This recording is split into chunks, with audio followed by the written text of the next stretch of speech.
Baik, Bismillahirrahmanirrahim. Assalamualaikum warahmatullahi wabarakatuh. Nah, selamat siang Ibu dan Bapak peserta. Eh, Bisa lihat. Oke, ini sih banyak nih. Baik, hari ini hari Minggu ya. Hari Minggu saya senang sekali melihat antusiasme Ibu dan Bapak peserta. Walaupun kalau di Cibubur, Jakarta sini panas banget gitu ya. Masih semangat untuk selalu hadir di seminar atensi. Hari ini banyak yang DM saya, temanya menarik Bu Eva, seru nih pastinya, pengen tahu. Ayo, selalu ikuti seminar atensi. Jadi hari ini, hari Minggu sebentar saya lihat, tanggal 20 Agustus, betul, 20 Agustus 2023, kita mengambil tema tentang, nah ini temanya menarik sekali ya. Tema hari ini adalah temukan minat bakat anak berkebutuhan khusus. Nah, ini baru kali ini kita mengambil tema ini ya. Karena sebetulnya sebelumnya banyak juga beberapa orang tua dan guru yang sudah minta sebetulnya, ayo anak berkebutuhan khusus dimunculkan lagi tema seminar atensi. Tolong atensi minta dimunculkan tema anak berkebutuhan khusus. Alhamdulillah hari ini kita akan ditemani oleh narasumber Mbak Tio Renova, MTC Psikolog. Saya coba sapa dulu. Assalamualaikum, selamat siang Mbak Tio. Selamat siang Ibu Eva. Selamat Nah, siang. ini dia. Oke, Mbak Tio, coba nih biar view Hadir, hadir. Mbak Tionya besar, di stop share dulu nih. Aku mau. Oh, boleh, boleh. Siap. Nah, biar bisa Oke. Nah, ini dia narasumber kita hari ini ya. Mungkin ada beberapa yang sudah kenal, atau mungkin ada yang baru lihat, gitu ya. Mbak Tio, terima kasih banyak siang-siang hari Minggu pula mau sharing ilmunya untuk kita semua di seminar atensi. Oke, Mbak Tio posisi di mana nih? Posisi saya kebetulan di Kota Bogor. Nah, Gitu. di Bogor. Ayo merapat Ibu dan Bapak yang dekat Bogor. Saya lokasi Silahkan. di Kota Bogor. Betul, merapat kalau mau cari Mbak Tio ya. Baik, Mbak Tio, ini mungkin ada beberapa yang sudah kenal, tapi mungkin ada beberapa yang pengen kenalan sama Mbak Tio. Saya mohon izin Siap. untuk memperkenalkan dulu nih ya. Saya izin untuk share CV-nya. Yuk kita kenalan dulu. Baik, nah jadi sebentar. Saya share screen. Oke. Sebetulnya, nah ini dia. Mbak Tio ini berpraktek hingga saat ini berpraktek di Rumah Sakit Melania Bogor sebagai psikolog klinis anak, kemudian di Petak Pintar Jakarta sebagai asosiat, kemudian di Rumah Konsultasi Vida Bogor juga sebagai psikolog asosiat. Kemudian untuk skill yang dikuasai, saya yakin ini hanya sebagian kecil. Kalau ditulis semua, kayaknya CV-nya bisa 20 halaman. Jadi beliau banyak banget nih. Mbak Tio ini certified of Rhythmic Movement Training Level 1, Focus Organization and Comprehension, certified on Rhythmic Movement Training Level 2, Emotion, Memory and Behavior, dan certified of Educational Kinesiology Brain Gym for Children who have special needs. Wah, ini memang kelihatan minatnya kecintaannya terhadap anak-anak spesial needs, anak-anak berkebutuhan khusus nih Mbak Tio, ini banget ya. Jam terbangnya sudah banyak. Nah, pendidikan Mbak Tio ini mengambil program S1 di Fakultas Psikologi Atma Jaya Jakarta, melanjutkan lagi program Magister Profesi Fakultas Psikologi Peminatan Klinis Anak dan Remaja di Universitas Pajajaran. Kemudian, nah, oh ini sebentar, Mbak. Nah, Mbak Tia juga sebetulnya berpraktek juga di YPAC Jakarta CP Center, Iya, ya, hingga center. sekarang. Oh, CP itu apa, Mbak? CP itu? CP itu cerebral palsy, Bu Oh, Eva. cerebral palsy. Tuh. Oke, oke, oke. sampai sekarang ya di YPAC Jakarta. Alhamdulillah. Keren nih. Mbak Tio mau tanya nih, Mbak Tio kan di Bogor nih. Kalau misalnya ada yang cari di luar Bogor mau konsultasi gimana dong, Mbak? Nah, jadi eh, kan sebetulnya yang ditunggu bukan saya yang bicara.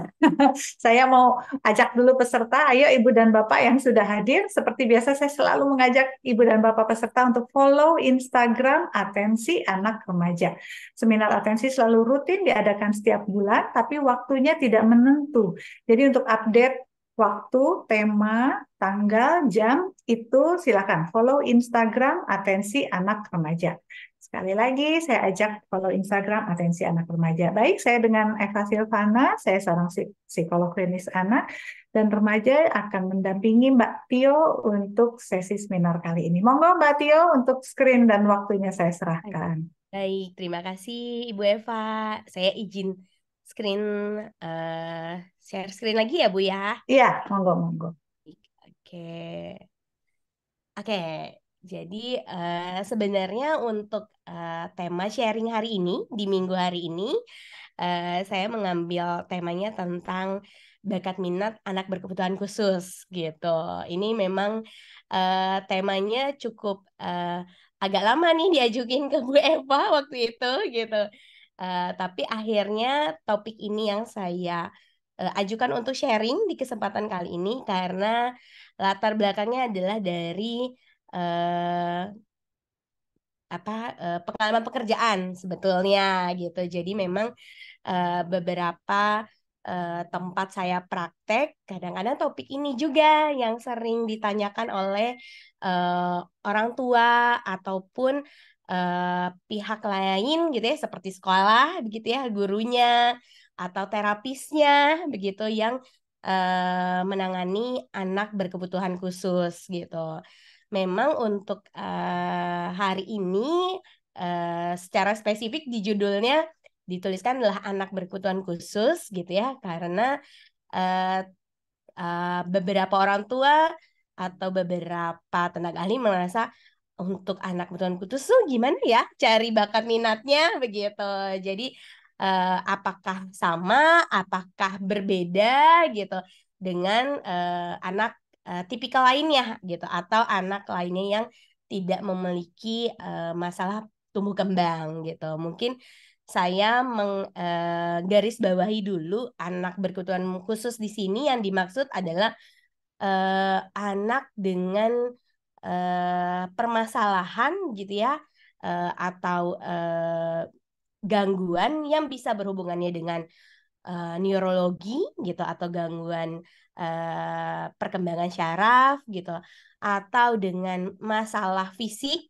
begitu ataupun dengan anak dengan masalah medis tertentu gitu. Salah satunya kalau yang saya di lingkungan yang saya praktek itu adalah cerebral palsy gitu dengan masalah medisnya cerebral palsy. Jadi anak berkebutuhan khusus ini besar begitu ya Bu Eva sebenarnya daya cangkupnya atau payungnya begitu kalau saya bilangnya. Jadi karena anak dengan masalah fokus pun terkadang disebutkannya dengan anak spesial need begitu ya Bu Eva ya gitu. Karena fokus sendiri adalah bagian dari eh, masalah neurologis gitu. Jadi artinya yang saya mau sharing di sini sebenarnya untuk anak-anak yang memiliki permasalahan di area baik itu masalah fisika atau masalah neurologisnya ataupun dengan masalah kesehatannya seperti itu. Nah, karena judulnya adalah bakat minat gitu ya. Karena kan sering disebut tuh kalau anak biasanya kelas 3 SMP gitu ya atau di SMA mau tes bakat minat gitu. Jadi bakat minat ini kayak dua kata yang saling bergandengan gitu ya. Jadi jarang terpisahkan gitu. Jadi bukan bilang mau tes bakat dong gitu. Tapi biasanya ngomongnya tes bakat minat. Nah, saya mau eh, apa membuka dulu gitu ya, pembukaan dulu mengenai bakat dan minat itu apa sih gitu. Jadi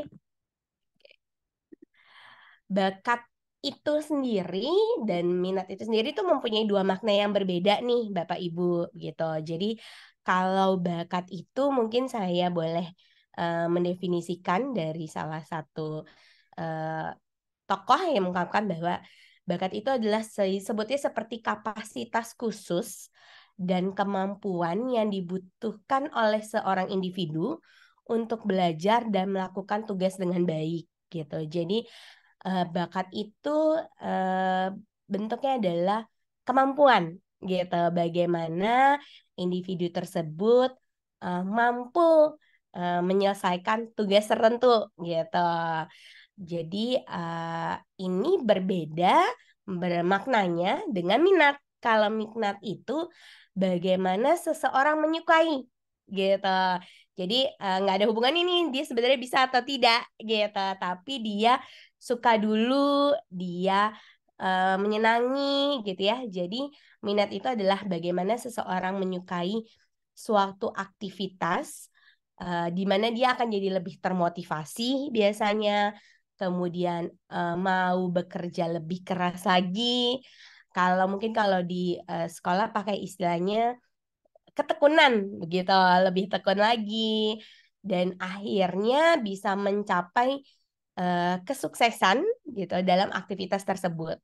Makna sukses ini sendiri sebenarnya tidak harus jadi kayak ranking satu atau ikut lomba apa jadi juara satu. Enggak, maknanya bisa berbeda nih dari masing-masing anak. Jadi eh, yang dilihat adalah bagaimana dorongannya gitu. Kalau kami bilangnya bagaimana si anak terdorong untuk melakukan satu aktivitas tertentu. Kelihatan nih gitu kayak lebih semangat, lebih mau mencoba lagi gitu. Nah, itu yang dimaksud dengan minat. Nah, di sesi atau sharing di hari Minggu ini, saya akan bahasnya secara satu-satu nih, Bapak Ibu. Saya akan mulai dari bakat dulu, kemudian akhirnya kita berpindah ke minat. Seperti itu. Jadi nanti ini pertanyaannya di akhir ya Bu Eva ya. Jadi boleh Iya, campur betul. dulu di chat mungkin ya kalau Iya, tiba di tengah-tengah ada mau betul. tanya, takut kelupaan. Iya, Boleh ya boleh tulis ditulis dulu. di kolom chat aja. Betul. Baik-baik. Jadi saya mulai dari bakat dulu. Oke. Nah, bakat itu sendiri seperti tadi disebutkan adalah dia adalah kapasitas khusus gitu ya. Jadi kemampuan khusus. Biasanya banyak nih faktor-faktor psikologis yang mempengaruhinya. Nah, salah satu tokoh begitu ya yang membahas mengenai bakat menyebutkannya adalah bahwa individu itu ada yang kita sebutnya multiple intelligence gitu. Salah satu nama tokohnya adalah eh, Dr. Howard Gardner gitu. Biasanya kami sebutnya Pak Gardner gitu ya, disebut nama belakang ya Bu Eva ya gitu. Jadi multiple intelligence ini bahwa setiap individu itu biasanya akan menonjol gitu ya, akan menunjukkan satu kemampuan tertentu yang lebih dominan gitu daripada aspek yang lainnya. Karena ini judulnya multiple intelligence, jadi memang ada banyak kemampuan gitu. Kalau di bahasa Indonesia kan biasanya dikenalnya dengan kecerdasan majemuk begitu. Jadi artinya setiap anak tuh tidak tidak mesti hebat di segala aspeknya gitu ya. Kalau ukurannya dari mata pelajaran mungkin kalau sekolah akademi tidak semua pelajaran mungkin dia akan menonjol misalnya di matematikanya, di bahasanya, di pelajaran olahraganya gitu. Mungkin salah satu ada yang menonjol, yang nilainya kayaknya oke banget gitu. Tapi ada mungkin satu lagi tuh agak keseok-seok gitu ya gitu. Jadi harus dibantu remedial mungkin, dibantu dengan apa bantuan eh, pengulangan gitu. Itu mungkin saja gitu karena memang dari Pagan sendiri menjelaskan bahwa setiap individu itu biasanya ada kecenderungan tersendiri. Mana sih kemampuan yang dominannya gitu. Jadi di sesi hari ini saya mulai dari memperkenalkan mengenai multiple intelligence gitu. Jadi nanti kita akan kenal dari berbagai macam kemampuan. Yang pertama itu adalah musik gitu. Kalau musik itu adalah bagaimana si individu dia cepat gitu ya, cepat dalam menyerap, menghargai dan menciptakan lagu atau melodi. Biasanya berhubungan dengan musik terutama gitu, seni seni suara seperti itu. Makanya terkadang profesi yang berkaitan dengan kemampuan musiknya lebih tinggi gitu ya, atau multiple intelligence musiknya lebih dominan itu ke arah penyanyi profesinya, ke arah pencipta lagu atau pemusik atau komposer gitu. Bisa seperti itu gitu. Biasanya kelihatan nih kalau di kelas atau dalam kesehariannya si anak misalnya cepet banget kalau ngafalin lagu-lagu yang baru sekali atau dua kali dia dengar gitu. Atau kalau liriknya tidak hafal tapi cepat menghafal melodinya begitu. Bisa bentuk contohnya seperti itu. Mungkin saja kemampuan musiknya dia yang lebih dominan pada anak ini gitu. Bakatnya kalau tadi eh, kita balik lagi ke belakang adalah ke area bakat gitu. Dan yang kedua adalah bahasa gitu. Bahasa itu adalah terkait kemampuan untuk menggunakan kata-kata baik secara lisan maupun tertulis dan digunakan secara efektif gitu. Biasanya terlihat dalam kesehariannya anaknya ini sedang banget nih ngomong, ngobrol gitu, atau sedang cerita. Kemudian biasanya senang menulis gitu. Ada juga yang senang bikin karangan gitu. Atau kalau dulu sih kita seringnya nulis buku diari ya Bu Eva gitu disebutnya. Kalau sekarang belum tentu semua anak kenal tuh buku diari. Jadi hanya anak-anak tertentu yang biasanya tertarik dengan menulis itu eh, apa membuat jurnal. Kadang-kadang sekarang istilahnya jurnal bukan buku diari lagi soalnya gitu. Nah, biasanya kalau untuk yang kemampuan bahasanya lebih menonjol itu bisa diarahkan profesinya tuh entah pengacara, politikus, wartawan, presenter, penyiar, sales atau grade. Karena itu berhubungan dengan bahasa gitu ya, dengan kata-kata. Baik itu tulisan ataupun secara lisan gitu. Kemudian yang ketiga adalah kemampuan logis matematis gitu. Jadi bagaimana si kemampuan individu tersebut yang berkaitan sama bilangan dan logika tuh lebih cepat gitu, lebih cepat, lebih kalau kita bilangnya dia kayaknya nggak pusing mikirin gimana cara penyelesaiannya, tapi kayak langsung selesai aja. Kalau yang anak lain tuh kayak kesulitan sekali atau kayak mikirnya kayak butuh waktu lebih lama seperti itu. Nah, profesi biasanya terkait dengan logis matematis ini insinyur, dokter, peneliti, pengacara, angkutan, programmer ataupun banker atau yang berhubungan dengan bank gitu. Nah, yang selanjutnya adalah visual spasial gitu. Jadi bagaimana kemampuan untuk menangkap dunia ruang visual secara tepat dan juga mengenal bentuk dan benda secara tepat gitu. Kadang-kadang kalau dalam keseharian tuh bisa juga hafal jalan. Duh, kayaknya kalau udah lewat rute ini tuh kayaknya udah tahu dia mau kemana. Atau biasanya kalau ke taman kita akan belok kiri, terus kita tiba-tiba ngambil jalan belok kanan. Terus anaknya bertanya, loh kok kita ke sini kok beda biasanya gitu. Jadi dia cukup peka, cukup memiliki daya ingat yang eh, cukup kuat begitu ya terkait tadi misalnya dunia ruang visual karena visual itu daya bayang ruang tuh tidak harus dengan benda saja gitu ya, tapi bisa dengan jalanan, bisa dengan rute gitu. Kalau untuk benda biasanya misalkan dia senang menata-nata gitu, senang eh, nyusun-nyusun, dekor-dekor gitu. Biasanya dalam keseharian bisa terlihat ya dari situ. Kemudian yang kelima itu adalah gerak badan itu terkait dengan mengendalikan gerak tubuh dan keterampilan dalam menangani benda termasuk berhubungan dengan kecekatan gitu ya, dan indera perabanya itu biasanya peka gitu. Jadi biasanya kalau untuk bahasa kesehariannya tuh senang banget bergerak, senang banget olahraga, atau kalau hafal, kalau sekarang tuh gerakan-gerakannya bukan senam lagi, tapi biasanya orang senangnya bikin video TikTok gitu ya. Jadi kayak langsung cepet hafal, sedangkan kalau saya tuh kayak tangannya gimana kayak butuh waktu lama untuk menirukan gerakan yang ada di depan saya gitu.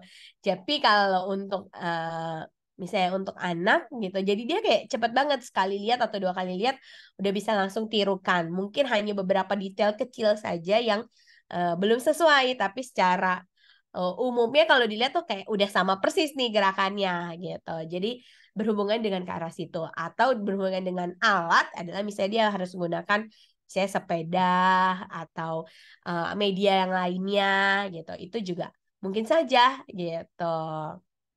Dan kemudian yang keenam itu adalah naturalis gitu. Ini bukan natural seperti bayangan apa berhubungan dengan alam sebenarnya sama gitu ya. Ya, jadi ini misalnya berhubungan dengan flora dan fauna. Karena kan mungkin kalau dilihat ada anak yang kayaknya bisa hafal tipe-tipe dinosaurus sampai yang bukan dinosaurus yang apa awam suka saya dengar gitu. Saya dengarnya cuma T-Rex doang gitu, tapi dia bisa sampai hafal yang sedetail itu misalnya. Atau kalau tidak dengan hewan dinosaurus, dengan hewan jenis yang lainnya, misalnya dengan ikan misalnya, atau tipe yang lainnya. Tapi ini adalah kemampuan untuk mengerti flora dan fauna dengan baik, atau dia suka menikmati alam gitu ya, dengan tanaman, binatang gitu. Eh, Artinya dia juga jadi lebih suka outdoornya juga di luar, bukan untuk hanya sekedar gerak badan sebenarnya Bu Eva gitu ya. Dimaksud dengan naturalis ini adalah dengan menyatu dengan alamnya, dengan lingkungan sekitarnya gitu. Biasanya profesinya juga berhubungan dengan aktivitas atau aktivis lingkungan hidup, ahli pertanian, peternakan, pencinta alam, atau mau menjadi dokter hewan atau pengelola cagar alam gitu. Kemudian ini ada dua terakhir gitu. Jadi totalnya sebenarnya ada 8 gitu ya. Dua terakhir adalah intrapersonal dan intrapribadi. Memang ini agak mirip nih kata-katanya, tapi sebenarnya memiliki makna yang berbeda. Kalau intrapersonal adalah kemampuan untuk memahami dan bekerja sama dengan orang lain. Jadi yang senengnya tuh rame-rame, mungkin kemampuannya tuh akan jadi menonjol ketika dia hmm, bekerja sama dengan orang lain gitu. Sedangkan kalau intra pribadi atau self itu adalah kemampuan untuk bisa memahami keadaan emosinya sendiri dan lebih senang bekerja sendiri dan mandiri gitu. Jadi mungkin bukan jadinya anak yang penyendiri, sebenarnya beda beda konteksnya, tapi dia lebih mampu untuk kayak bisa nih ceritain apa sih yang terjadi sama dirinya, bisa dia menceritakan peka terhadap emosinya sendiri gitu. Jadi apa artinya di sini memang ketika intrapribadinya kemampuan multiple intelligence yang lebih menonjol, jadinya dia akan lebih mudah ketika misalnya untuk melatih, mengajar gitu, melakukan penelitian atau menjadi konselor ataupun menjadi psikolog katanya Bu Eva kalau di sini salah satunya gitu. Jadi sebenarnya untuk bakat tadi gitu ya, salah satu pendekatan yang dipakai adalah dari Dr. Howard Gardner gitu ya. Jadi dia menjelaskan bahwa individu itu ada 8 aspek, ada 8 kemampuan yang mungkin akan menonjol nih dari segi individu tersebut gitu. Dan tidak harus semua 8-8-nya ini eh, sama porsinya gitu, sama-sama tinggi tidak gitu. Jadi mungkin akan ada yang menonjolnya cuma salah satu atau salah dua atau salah tiga dari masing-masing individu tuh punya keunikannya masing-masing sebenarnya Bapak Ibu gitu. Jadi ini untuk mengenal bahwa oh ya wajar ya berarti anak ini pintarnya misalnya cuma di bahasanya saja gitu atau dia lebih cepatnya di pelajaran menghafal misalnya menghafal doa-doa misalnya jadi lebih cepat tapi kalau udah menghafal rumus gitu ya, menghafal yang lain agak lebih PR. Oh iya, mungkin saja ternyata multiple intelligence yang bahasanya itu yang lebih menonjol gitu. Jadi bukan berarti dia harus hebat di segala hal gitu. Jadi bakat tuh adalah seperti itu yang dimaksud Bapak dan Ibu. Oke, jadi saya akan beralih ke berikutnya adalah ke minat gitu. Nah, minat sendiri kan tadi seperti saya sudah sebutkan sebelumnya di awal bahwa itu adalah ketika seseorang menyukai aktivitas tertentu, begitu ya. Jadi bagaimana dia biasanya akan lebih termotivasi dan biasanya kalau untuk anak-anak yang berada di kelompok dengan minat yang sama, biasanya juga jadi lebih cepat cepat sosialisasinya begitu ya.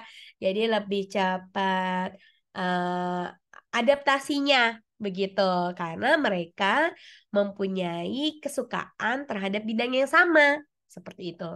Nah, untuk minat sendiri sebenarnya itu ini bukan bukan jenisnya, tapi bisa terlihatnya begitu ya Bapak Ibu. Jadi ada empat eh, kita bilangnya empat tipe mungkin ya. Jadi ada yang expresses interest gitu ya. Jadi yang langsung kelihatan artinya dari individunya tersebut, dari anaknya tersebut juga sudah mengungkapkan, ih aku suka banget nih kalau misalnya belajar tentang eh, nyanyi misalnya gitu. Jadi secara lisan, secara konkret itu sudah disampaikan oleh anak tersebut gitu. Jadi biasanya untuk yang express interest ini baik orang tua maupun baik guru ataupun pihak-pihak lain gitu ya berhubungan dengan anak berkebutuhan khusus tuh lagi langsung kelihatan. Oh ya ya anak ini sukanya ini ternyata gitu. Tapi kan tidak semua anak seperti itu begitu ya gitu. Ada yang masih kita harus meraba-raba atau yang kita mencari nih sebenarnya apa ya kira-kira minatnya gitu. Yang kedua adalah manifest interest gitu. Jadi manifest ini adalah yang diperlihatkan melalui tindakan atau keterlibatan dalam suatu aktivitas gitu. Biasanya paling kelihatan tuh kayak kemarin yang baru kita lalui adalah lomba 17-an gitu.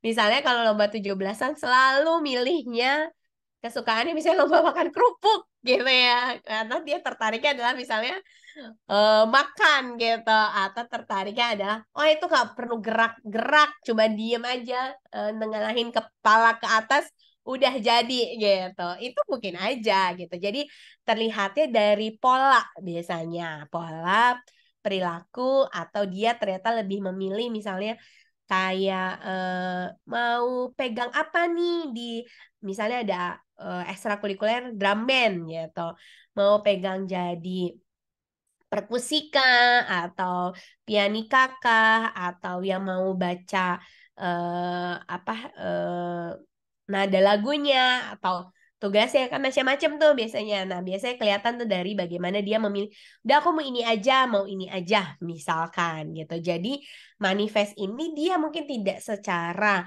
verbal atau mengklaim bahwa dia memiliki minat pada aktivitas tertentu, tapi sebenarnya kelihatan dari pola perilakunya nih, gitu Bapak Ibu, gitu. Kemudian yang ketiga adalah inventory, gitu. Inventory itu masih perkiraan, perkiraan mengenai minat yang didasarkan pada jawaban mengenai kesukaan dan ketidaksukaan, gitu. Jadi misalnya ditanyanya adalah lebih milih mau ikut apa pramuka apa gambar misalnya gitu. Aku ikut pramuka aja deh gitu. Oh, kita lagi kira-kira pramuka tuh berkaitannya apa ya? Misalnya berkaitan dengan alamnya kah, berkaitan dengan bergeraknya kah, berkaitan dengan apa gitu. Jadi ini masih perkiraan mengenai minatnya gitu ya dari dia pilih suka apa nggak suka gitu, mau apa nggak mau gitu.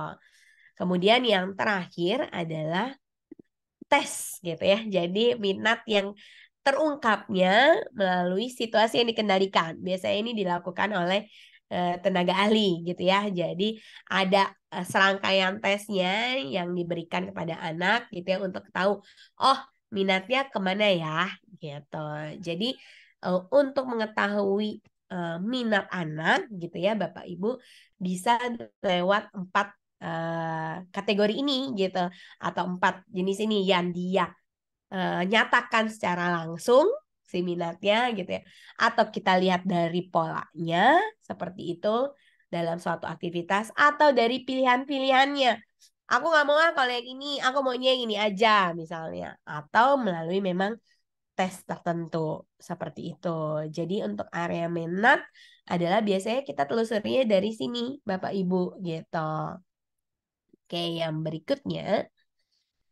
Nah, kalau minat ini kita biasanya pakai pendekatannya adalah Holland gitu atau Bapak John Holland gitu.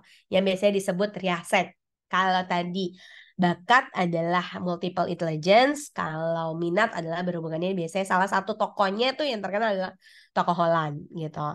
Holland ini bukan toko roti Holland gitu ya, tapi Holland tokoh yang mengungkapkan bahwa minat individu itu dibagi jadi 3 bagian besar, di mana dia tertarik dengan orang, dengan benda, atau dengan ide, gitu.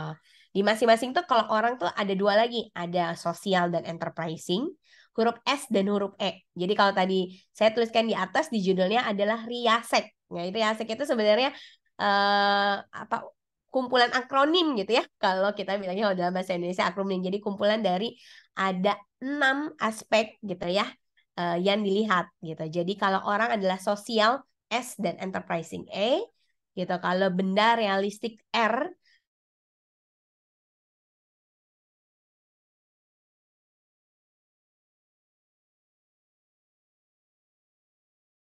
Halo Mbak Tio.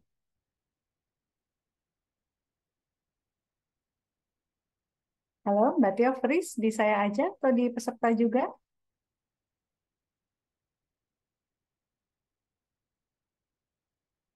Pres Mbak Tio nih.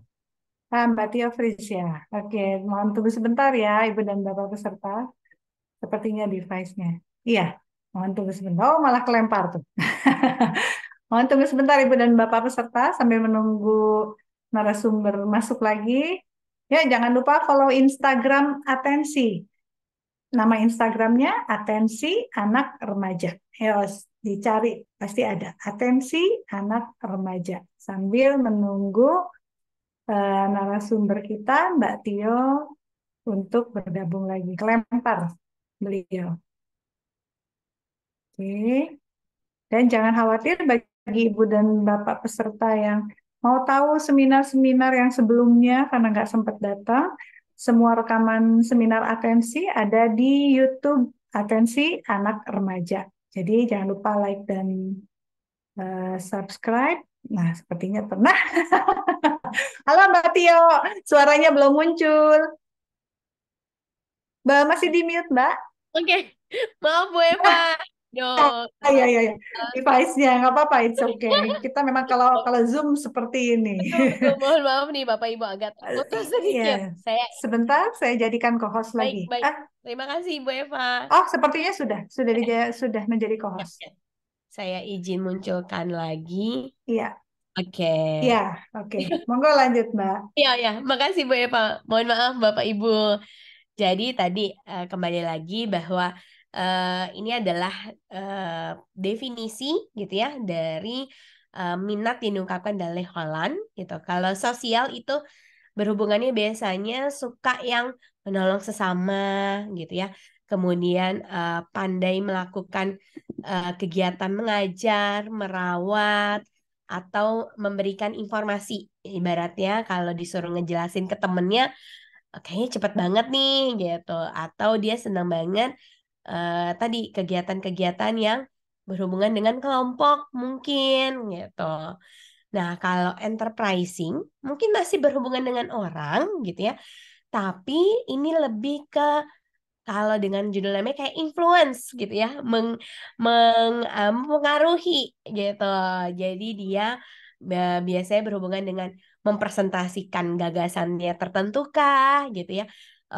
memimpin mungkin gitu, atau disebutnya kalau di sini mempengaruhi orang lain gitu. Tapi tentunya ke arah yang positif ya nih ya Bapak Ibu gitu ya. Jadi ibaratnya kalau di suatu kelompok ini jadi kepalanya nih gitu. Jadi teman-temannya yang followernya dia nih gitu. Nah, mungkin aja dia karena punya minat juga ke arah tadi enterprising gitu. Jadi untuk orang ini ada yang berhubungan dengan dia apa mengajar, memberikan informasi, menolong sosial tadi, tapi ada juga yang dia berhubungan dengan eh, tadi influence, mempengaruhi gitu. Nah, yang kedua adalah hubungannya dengan benda.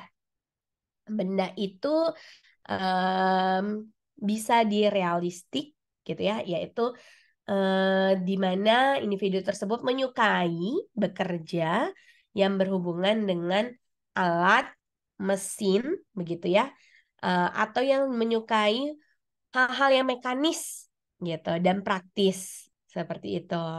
Atau yang konvensional itu hubungannya senangnya sama angka, berkas gitu ya, sesuatu yang sudah traktur gitu. Malah kalau yang tugasnya yang tidak ada strukturnya gitu ya, malah dihindari, lebih lebih sukanya yang baku yang udah ada sistemnya, yang udah ada polanya gitu. Itu yang konvensional seperti itu minatnya. Biasanya kelihatan kalau di sekolah senang banget jadi tugas sekretaris nih biasanya kalau untuk konvensional ini gitu.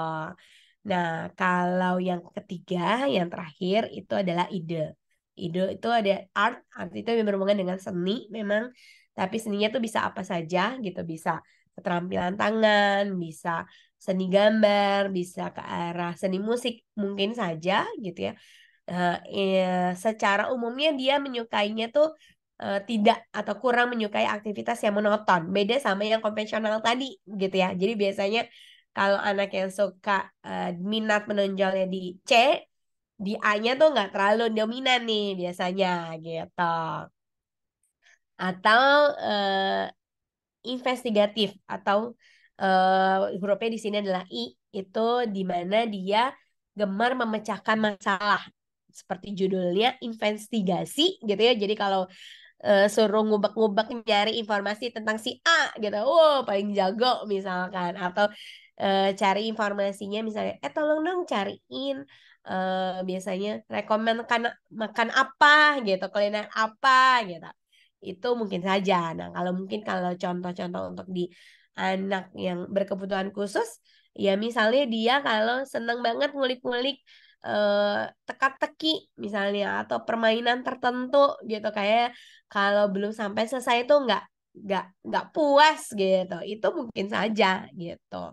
Atau nggak harus permainan sih, tapi misalkan ada sesuatu yang sifatnya harus dia selesaikan, dia tuntaskan atau mengulik misalnya tahu sesuatu gitu, itu juga bisa gitu. Jadi untuk Holland ini sendiri, jadi membaginya ada 6 bagian, tapi menjadi 3 bagian besar, yaitu minat terhadap orang, minat terhadap benda, dan yang berhubungan minatnya terhadap ide. Seperti itu, Bapak Ibu.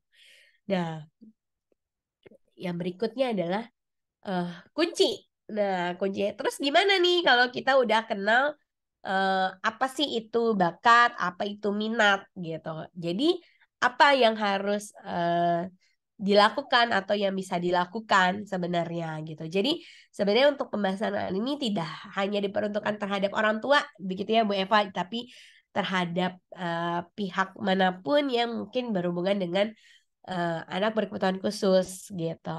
Nah, tapi memang salah satu kuncinya untuk kita sampai bisa menemukan bakat minat itu tidak lepas dari orang tua gitu atau keluarga sebenarnya sebagai super sistem utama gitu, karena bagaimanapun eh faktor apa tahu kami bilangnya support awal anak sendiri itu pasti tidak jauh dari lingkungan keluarganya gitu. Jadi di bawah ini tuh saya ngambil dari sumbernya itu The Careers Handbook gitu ya. Jadi bagaimana menceritakan perjalanan sampai individu tersebut bisa menentukan karirnya. Karena pada akhirnya si bakat minat ini biasanya ditariknya adalah ke karir gitu. Artinya ke arah nanti ke depannya itu eh, karir plannya kayak apa ya gitu, perencanaan karir anak ini seperti apa ya, karena bisa ngaruh ke arah pendidikannya, mempengaruhi ke arah pengembangannya gitu, misalnya di luar non akademik begitu. Jadi memang kalau dari kita lihat siklus ini, eh, faktor yang mempengaruhi itu bisa banyak banget gitu ya. Bisa pengaruh dari personalitinya gitu ya. Kemudian lingkungannya gitu. Dan jangan lupa bahwa influence terbesarnya anak itu adalah memang orang tua gitu. Jadi kalau Bapak Ibu lihat tuh step yang ketiga, the influence of a parents or role model gitu. Jadi role model pertama si anak itu adalah dari orang tuanya gitu. Jadi pasti tidak lepas dari dukungan orang tua atau dukungan keluarga gitu. Karena pada masa-masa di awal gitu ya, itu akan jadi sangat penting nih untuk si anak bisa menemukan gitu ya. Nggak hanya orang tuanya yang menemukan, tapi si anaknya juga menemukan apa sih bakat minatnya dia gitu. Kalau saya boleh beranjak gitu ya, sebenarnya tahap karir itu jadi 4 bagian besar gitu ya. Ada tahap pengenalan, ada tahap eksplorasi, tahap penetapan dan tahap pemeliharaan gitu. Tahap penetapan sama pemeliharaan saya memang tidak kasih penjelasannya karena ini memang usianya udah sampai usia lanjut gitu. Jadi saya pakainya sampai di tahap eksplorasi saja karena sesuai dengan tema kita adalah kita masih di usia anak nih sebenarnya, anak dan remaja sebenarnya. Karena pengenalan sendiri itu biasanya kalau secara teorinya itu memang sampai usia 14 tahun. Gitu. Jadi memang panjang nih Bapak Ibu untuk pengenalan, bukan pengenalan tuh cuma di usia anak TK aja. Enggak. Sebenarnya mengenal itu adalah sampai usia dia 14 tahun. Jadi kita pakainya tidak hanya pendidikan gitu ya, karena kan untuk beberapa anak kebutuhan khusus kadang-kadang usia 14 tahun tuh masih di tingkat SD misalnya atau di tingkatnya eh, masih di SD kelas besar misalkan gitu.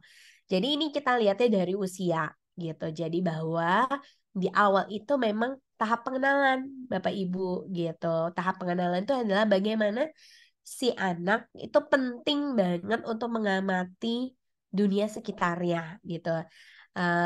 Kita memfasilitasi rasa ingin tahunya seperti itu.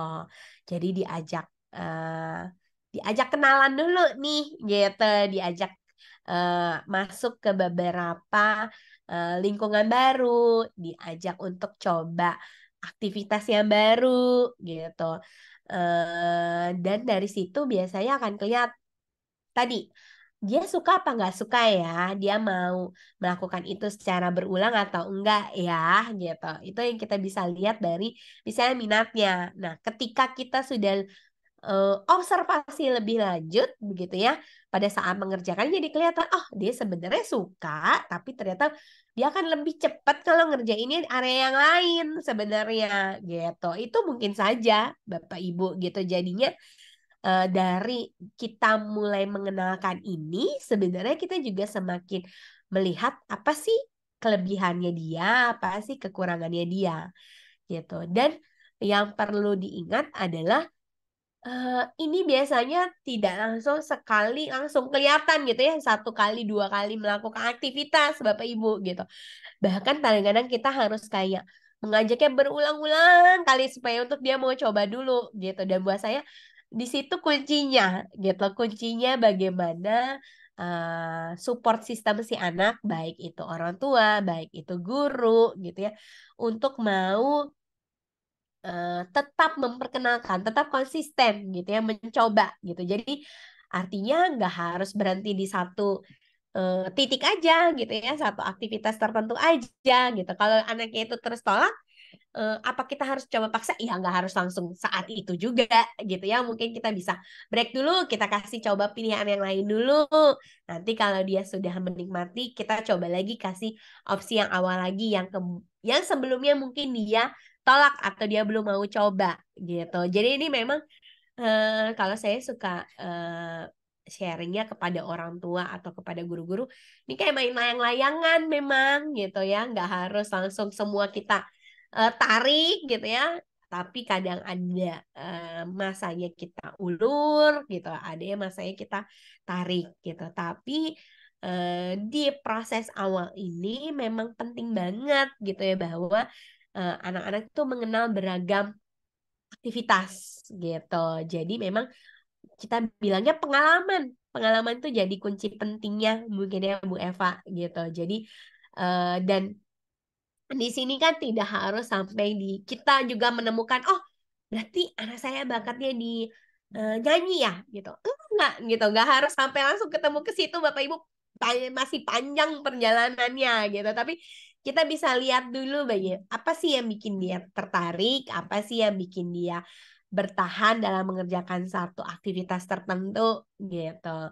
Jadi memang kadang-kadang untuk di tahap di sini tuh apa ya kemauan atau peran dari lingkungan sekitar untuk mau memperkenalkan gitu ya beragam tadi beragam pengalaman itu menjadi satu kuncinya. Kalau saya bilangnya gitu, salah satu kunci di tahap pengenalan ini adalah di sana gitu. Karena kadang untuk beberapa anak dengan berkebutuhan khusus, rasa ingin tahunya bukan muncul dari dalam diri. Sebenarnya belum tuh muncul inisiatifnya, tapi harus dibantu dulu dari lingkungan sekitar gitu. Jadi ketika misalnya si anak juga sudah punya satu minat tertentu gitu ya, misalnya suka nyanyi banget, saya juga tetap minta, Bu, tetap dikenalin ya ke yang lainnya gitu. Kali aja dia bukannya tidak tertarik, tapi karena tidak tahu gitu ya, jadinya kita tidak bisa melihat perbandingannya gitu. Dia suka apa nggak suka gitu. Tapi ketika dia sudah mencoba beragam macam pilihan, sudah mendapat beragam pengalaman dan ternyata polanya tetap sama gitu ya. Nah, itu kita bisa bilang nih gitu. Kita bisa kayak, oh mungkin ternyata ke arah sini nih gitu yang ingin dia tadi eksplorasi sebenarnya. Jadi di tahap selanjutnya itu memang di tahap eksplorasi. Jadi dibilangnya kalau eksplorasi ini adalah memang sampai usianya usia 20 tahunan nih Bu Eva memang panjang dari 14 tahun sampai 20 tahunan gitu. Jadi makanya kadang-kadang komitmennya tuh karena suka pindah-pindah gitu karena tahap penetapan sendiri itu ketika usia dewasa gitu ya, dewasa awal mungkin kita bilangnya gitu. Jadi kalau secara usia yang tipikal mungkin ketika udah lulus kuliah sebenarnya ketika untuk tahapan kita bilangnya ini tahapan karir ya Bu Eva jadi bukan perkembangan bakat dan minat nih karena ujungnya adalah ke arah karir gitu jadi untuk Bapak Ibu memang di tahap eksplorasi ini adalah ketika kita sudah mulai melihat sudah ada pilihan tertentu misalnya dari 10 macam aktivitas yang sudah dicoba sebelumnya gitu ya ternyata lebih mengerucut lagi nih ke arah mana. Nah, kita explore lagi, kita perdalam lagi, kita tambah lagi aktivitasnya. Misalnya kalau gambar mau pakai tekniknya kah? Secara lebih profesional, misalnya kalau nyanyi juga seperti itu, atau kalau menghafal surat-surat bukan cuma sekedar suratnya hafal, tapi bagaimana membunyikannya dengan tepat, begitu. Eh, jadi lebih kita bilangnya pengembangannya itu sudah lebih internal lagi dan sudah lebih mendalam gitu. Jadi memang di tahap dua tahap ini gitu ya, saya suka bilang memang bagaimana peran penting dari support system si anak gitu. Jadi memang eh, kami bilangnya tuh jangan bosan-bosan untuk terus mendorong anak-anak ini untuk coba sebenarnya Bapak Ibu gitu. Ya memang kadang-kadang di awal tuh kayak oh kayaknya nggak tertarik, oh kayaknya nggak bisa nih gitu. Ya prosesnya memang tidak seinstan itu gitu. Kalau saya bilangnya masa percobaan saya tuh nggak ada batas waktunya terkadang gitu ya, tapi bisa dilihat bagaimana, oh kalau misalnya ini oke deh, saya ganti lagi, saya coba lagi. Sama sepertinya mungkin waktu awal-awal Bapak Ibu mungkin empati gitu ya, mencari menu favorit si anak gitu ya. Wah, kayaknya tuh udah struggle banget tuh ya. Sama juga sebenarnya bakat minat juga seperti itu. Kalau tidak dicoba, maka kita tidak tahu gitu, tidak tahu bagaimana respon si anak, bagaimana kemampuan si anak gitu. Jadi memang harus dicoba dulu gitu. Jadi rasa ingin tahu ini kita munculkan gitu dengan memberikan banyak pengalaman untuk si anak gitu. Jadi tadi saya bilang memang kuncinya memang dimulai dari keluarga terlebih dahulu. Nah, yang kedua adalah eh, jadi sebelum saya bisa eksplorasi sebenarnya sorry, sebelum saya bisa mulai mengenalkan, kadang-kadang saya juga perlu mengingatkan bahwa kebutuhan dasar anak juga tuh juga harus dipenuhi dulu nih, gitu. Sebelum sampai akhirnya dia bisa melakukan eh, memunculkan rasa ingin tahunya, gitu ya. Karena untuk beberapa anak berkebutuhan khusus, khususnya untuk misalnya masalah dengan riwayat medis, begitu ya, secara fisiologisnya itu harus terpenuhi dulu. Misalnya punya kebutuhan obat, punya kebutuhan terapi, begitu ya. Itu penting untuk dipenuhi dulu. Karena kan tadi saya bilang untuk special need ini untuk anak kebutuhan khusus tuh luas banget ya Bapak Ibu gitu. Jadi perlu diperhatikan dulu kebutuhan dasarnya itu yang penting sudah terpenuhi gitu. Misalnya dari fisiologis naik nih ke arah safety dan security gitu. Rasa aman, rasa nyaman begitu. Dapatnya dari mana? Pastinya dari kebutuhan atau kita bilang stimulasi emosional gitu ya dari lingkungan sekitarnya. Bagaimana anak diapresiasi, bagaimana anak terus eh, diberikan dukungan untuk mau mencoba gitu ya. Kadang-kadang kan baru coba misalnya latihan megang pensil gitu ya untuk beberapa anak yang spesial need mungkin cukup berat tuh sebenarnya untuk bertahan megang pensil gitu tapi bagaimana lingkungan sekitar untuk mau terus mendorong mencoba begitu ya itu adalah bagian dari kebutuhan memenuhi kebutuhan emosionalnya dulu gitu karena tadi untuk hobi, language sama kreatif itu udah paling atas ya Bu Eva gitu. Jadi untuk sampai ke atas itu untuk sampai kita bisa mendorong si anak menemukan bakat dan minatnya, kebutuhan dasarnya harus terpenuhi dulu gitu. Ini sebenarnya dia eh, ambil atau disadur dari Maslow Hierarchy of Needs. Jadi teorinya Maslow gitu.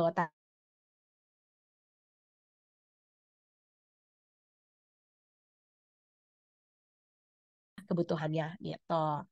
Jadi tadi sebelum kita bisa mulai eh, apa eh, mengenalkan beragam untuk bakat minatnya, kita cek lagi nih kebutuhan dasarnya sudah kita penuhi atau belum, kebutuhan emosionalnya si anak sudah kita penuhi atau belum gitu. Karena kalau tidak, ketika sudah mulai kita ajak eksplorasi, kita mulai ajak kenalin, namanya kayak rumah tuh goyang gitu jadinya karena Hmm. pondasinya belum belum belum belum stabil seperti Hmm. itu Bapak Ibu gitu.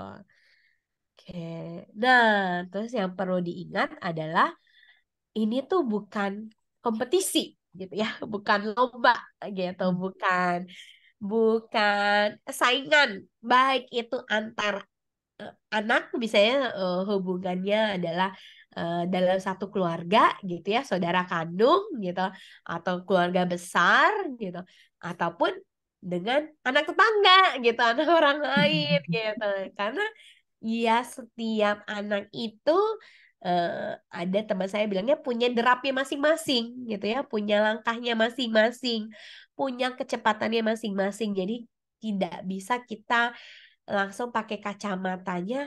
Duh, dulu tuh saya kayaknya SMP udah tahu nih mau apa gitu. Wah, nggak bisa tuh pakai kacamata itu karena ya setiap anak itu punya timelinenya yang berbeda gitu.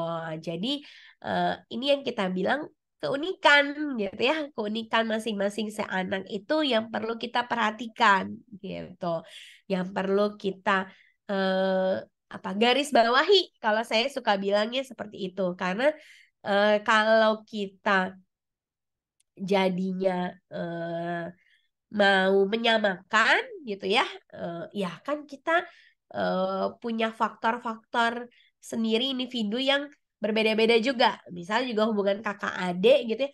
Ya si kakak kayaknya senang banget makanan yang manis, yang adik tuh senangnya yang pedes-pedes. Bisa juga beda padahal di rumah yang sama, yang masak sama gitu ya. Yang melahirkannya juga sama gitu. Tapi sebenarnya ya nanti arah preferensi kesukaannya tuh juga bisa berbeda karena dia punya pengalaman yang berbeda-beda. Temennya ketemu temennya kan bukan temen yang sama gitu.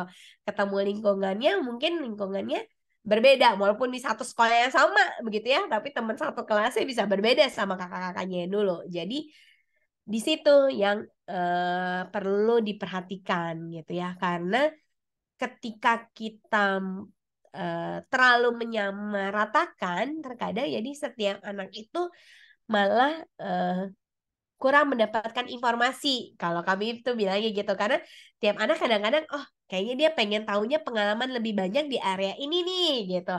Tadi eksplorasinya kan jadi berbeda-beda gitu. Mungkin kita kenalinnya sama semua tapi jalur eksplorasinya beda-beda nanti di setiap anak gitu. Karena terkadang gitu ya yang saya dapatkan ketika untuk di kelas-kelas besar gitu.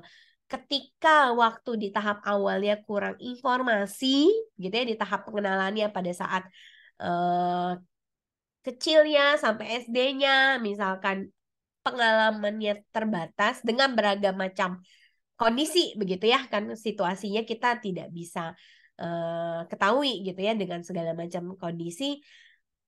Jadinya yaitu kebingungan kadang-kadang karena dia jadinya ragu sukanya apa yaitu karena kurangnya pengalaman terkadang atau eh, yang bapak maunya apa pengennya yang ibu maunya apa gitu jadi adanya eh, ketidakkonsistenan nih antara di rumah misalnya di bapak ibunya gitu ya akhirnya membuat anak juga jadi bingung gitu gimana ya gitu. Makanya saya suka bilang ya tiap anak tuh ya ada tracknya masing-masing gitu ya, ada jalurnya masing-masing. Jadi itu mungkin yang perlu kita garis bawahi nih sama-sama gitu. Dan yang berikutnya adalah teamwork gitu ya. Karena pada akhirnya eh, lingkupnya tuh besar banget Bapak Ibu gitu. Jadi tidak harus semua Bapak Ibu eh, lakukan sendiri begitu ya Bu Eva. Jadi sebenarnya karena ini perjalanan yang panjang, jadi kita bisa kerjasama loh dengan beragam macam pihak gitu ya. Misalnya untuk beberapa anak special need tuh kita bisa kerja sama sekolahnya, bisa kerja sama terapisnya, begitu. Kerja sama dengan mungkin dokter atau psikolog yang menangani anak tersebut gitu. Jadi eh, ini tuh bukan perjalanan singkat yang mungkin eh, kita cuma pertemuan sekali itu langsung ketemu begitu ya. Tapi ini perjalanan panjang yang bisa kita lalui bersama-sama sebenarnya untuk akhirnya kita mendapatkan oh kira-kira pengembangannya atau eksplorasinya bisa ke arah mana ya begitu. Jadinya eh, bentuknya kerjasama yang terintegrasi gitu. Datanya kita dapat dari rumah, dapat dari sekolah, dapat dari teman-temannya si anak mungkin, dapat dari tadi tenaga profesional yang lainnya juga memungkinkan gitu. Jadi artinya untuk menemukan bakat minat ini ya tadi tidak harus bekerja sendiri Bapak Ibu gitu. Jadi ini adalah bentuk kerjasama tim juga bisa gitu. Jadi Eh, Mungkin itu sih untuk slide-nya gitu, Bapak, Ibu atau Bu Eva gitu. Jadi saya memang tadi di awal sudah ngomong ke Bu Eva, saya slide-nya tidak terlalu banyak sebenarnya, karena kadang-kadang ini untuk apa sharing aja sih gitu sebenarnya untuk menemukan temukan bakat minat anak kebutuhan khusus ini memang bukan saya juga bilangnya bukan perjalanan yang mudah gitu, tapi bukan tidak bisa gitu. Karena memang yang dibutuhkan itu memang bagaimana support dari lingkungan gitu. Karena itu akan jadi kunci penting. Makanya kenapa di awal tuh saya tadi membahasnya adalah dukungan support system gitu. Support system tuh memang terutama memang dari keluarga. Tapi memang kan ada beberapa situasi di mana anak tersebut support sistemnya mungkin bukan dari orang tuanya nih gitu ya, paling besarnya misalkan dari kakek neneknya, dari pengasuhnya, dari sekolahnya. Itu mungkin saja karena dia di tiap keluarga itu ceritanya bisa beda-beda, saya suka bilangnya, dan itu tidak perlu kita kayak bebankan semua terhadap orang tua gitu. Tapi dilihat mana nih yang bisa untuk anak ini untuk membantu gitu sebagai support system utamanya seperti itu Bu Eva. Jadi terima kasih Bapak Ibu sudah mau mendengarkan sharing saya di siang-siang ini. Semoga nggak pada ngantuk karena kita baru mungkin habis makan siang atau kelaparan karena belum makan siang gitu. Justru ini Mbak, hyper fokus saya. Ternyata nggak kerasa sudah sejam gitu ya. Ya, ya. Kalau Mbak, Walaupun tadi saya terputus ya Bu ya, Eva ya, ya. ya, ya, ya, betul, betul. Oke, tapi menarik Mbak, betul dari paparannya saya exactly setuju gitu ya, kita bisa menemukan. Bukan tidak mungkin gitu ya, tapi tidak sulit, tidak mudah juga gitu. Tapi memang Iya. harus dicari ya, kita harus dicari ya. Oke, baik, terima kasih Mbak Tio, paparannya luar biasa, lengkap dan inspiring kalau saya lihat tadi ya. Mbak Tio, boleh kita masuk ke sesi tanya Ya, jawab? saya izin Ah, stop share-nya ya Bu. iya, boleh-boleh. Oke, seperti biasa, silakan Ibu dan Bapak. Bagi yang mau bertanya langsung, saya dahulukan. Karena biasanya yang jauh-jauh nih, suka pengen, Bu Eva, aku pengen nanya langsung. Monggo, ada yang mau bertanya langsung kepada Mbak Tio sebagai narasumber? Monggo, silakan. Kalau ada yang mau bertanya langsung, eh, halo Mbak Tio? Ah, ini dia. Kalau mau bertanya langsung, silahkan langsung open mic. Ada yang mau bertanya langsung kah? Silahkan Ibu dan Bapak. Masih malu-malu ya? Ah, oke. Bu Dewi Henlu. Monggo silakan Bu Dewi. Dari mana asalnya Bu Dewi? Selamat siang, Ibu. Selamat siang. Dari mana Ibu Dewi? Saya dari Tangerang. Dari Tangerang, tetangga ya. Iya. Boleh Videonya silakan saya Ibu Dewi. close ya. Nggak apa-apa ya, Bu. Oh, Videonya boleh, juga. boleh, boleh. Monggo, monggo silahkan. Silahkan Bu Iya. Dewi. Jadi anak saya berkebutuhan khusus. Deteksi awalnya itu ADHD, Mhm. Usia tapi berapa? 11 tahun. Oke. Saat ini dia sekolah di sekolah reguler ya, sekolah normal. Mhm. Nah, Berarti sejauh kelas ini, 6 ya, Bu? Kelas 5 oh apa enggak, kelas 6? kelas 4. Dia agak Kelas mundur, Bu. 4. Ah, ah. Oke. Laki, perempuan, maaf? Laki-laki, laki-laki. Laki-laki. Baik, lanjutkan, Bu. Iya, jadi dari awal memang terlihat kesukaannya itu menggambar, ya, ya coret-coret gitu. Bagus ya, lumayan bagus gambarnya. Nah, Hmm. tapi seraya waktu berjalan, berubah nih. Jadi kayaknya ada Mhm. banyak yang dia minati belakangan ini ya, setelah Hmm. usianya di atas 9 tahun ya. Hmm. Bosan Hmm. dia menggambar, lalu dia pindah lagi eh, menanam, Hmm. sifat tanam-tanam. Nah, nanti dia Hmm. beralih lagi sampai ke beberapa kegiatan gitu ya. Hmm. Nanti saya tanya gimana dengan menggambarnya, masih suka? Iya masih, gitu. Tapi Hmm. hanya pernyataan aja. Terkadang juga tetap dia tidak lakukan ya. Dia cari yang lain-lain. Nah yang mau ditanyakan, kalau untuk yang, kan dia usianya 11 tahun ya Ibu ya. Hmm. Berarti kan Hmm. belum ada komitmen yang tetap ya. Nah untuk Betul. menentukan bakatnya itu minatnya itu di mana, apakah masih tunggu beberapa tahun lagi sehingga Mhm. bisa mantap bahwa dia minatnya di situ, atau kita coba perkenalkan lagi, explore lagi, cari lagi yang lain, apakah di bidang olahraga kah atau apakah, seperti itu. Oke, oke, baik. Terima Terima kasih kasih Bu banyak. Dewi. Ya. Iya, gimana nih Mbak Ti usia 11 tahun dari perempuan ya anaknya? Laki-laki. Laki Laki-laki. ya? Oh, laki sudah didiagnosa ADHD. Jadi awalnya menggambar ya. Memang biasanya anak ADHD gambarnya bagus. Iya. Betul. Gimana nih Mbak Tio? Ya, jadi mungkin ya untuk Ibu Dewi sebenarnya memang untuk umur 11 tahun kita memang bilangnya masih di tahap perkenalan ya Bu Dewi ya gitu. Jadi kalau tadi Iya. di proses tuh dari tahap pengenalan ke tahap eksplorasi. Jadi eksplorasinya tuh masih di 14 tahun ke atas. Jadi buat saya untuk di saat ini anaknya masih mau coba-coba yang lain, kita fasilitasi saja gitu. Tapi memang tetap pakai, saya suka bilangnya pakai kontraknya gitu. Artinya ketika dia mau coba yang hal yang baru, yang sebelumnya kita tuntaskan dulu nih gitu. Karena kan untuk salah satu ciri khas anak ADHD gitu ya adalah loncat-loncatnya Iya, sebenarnya betul. gitu.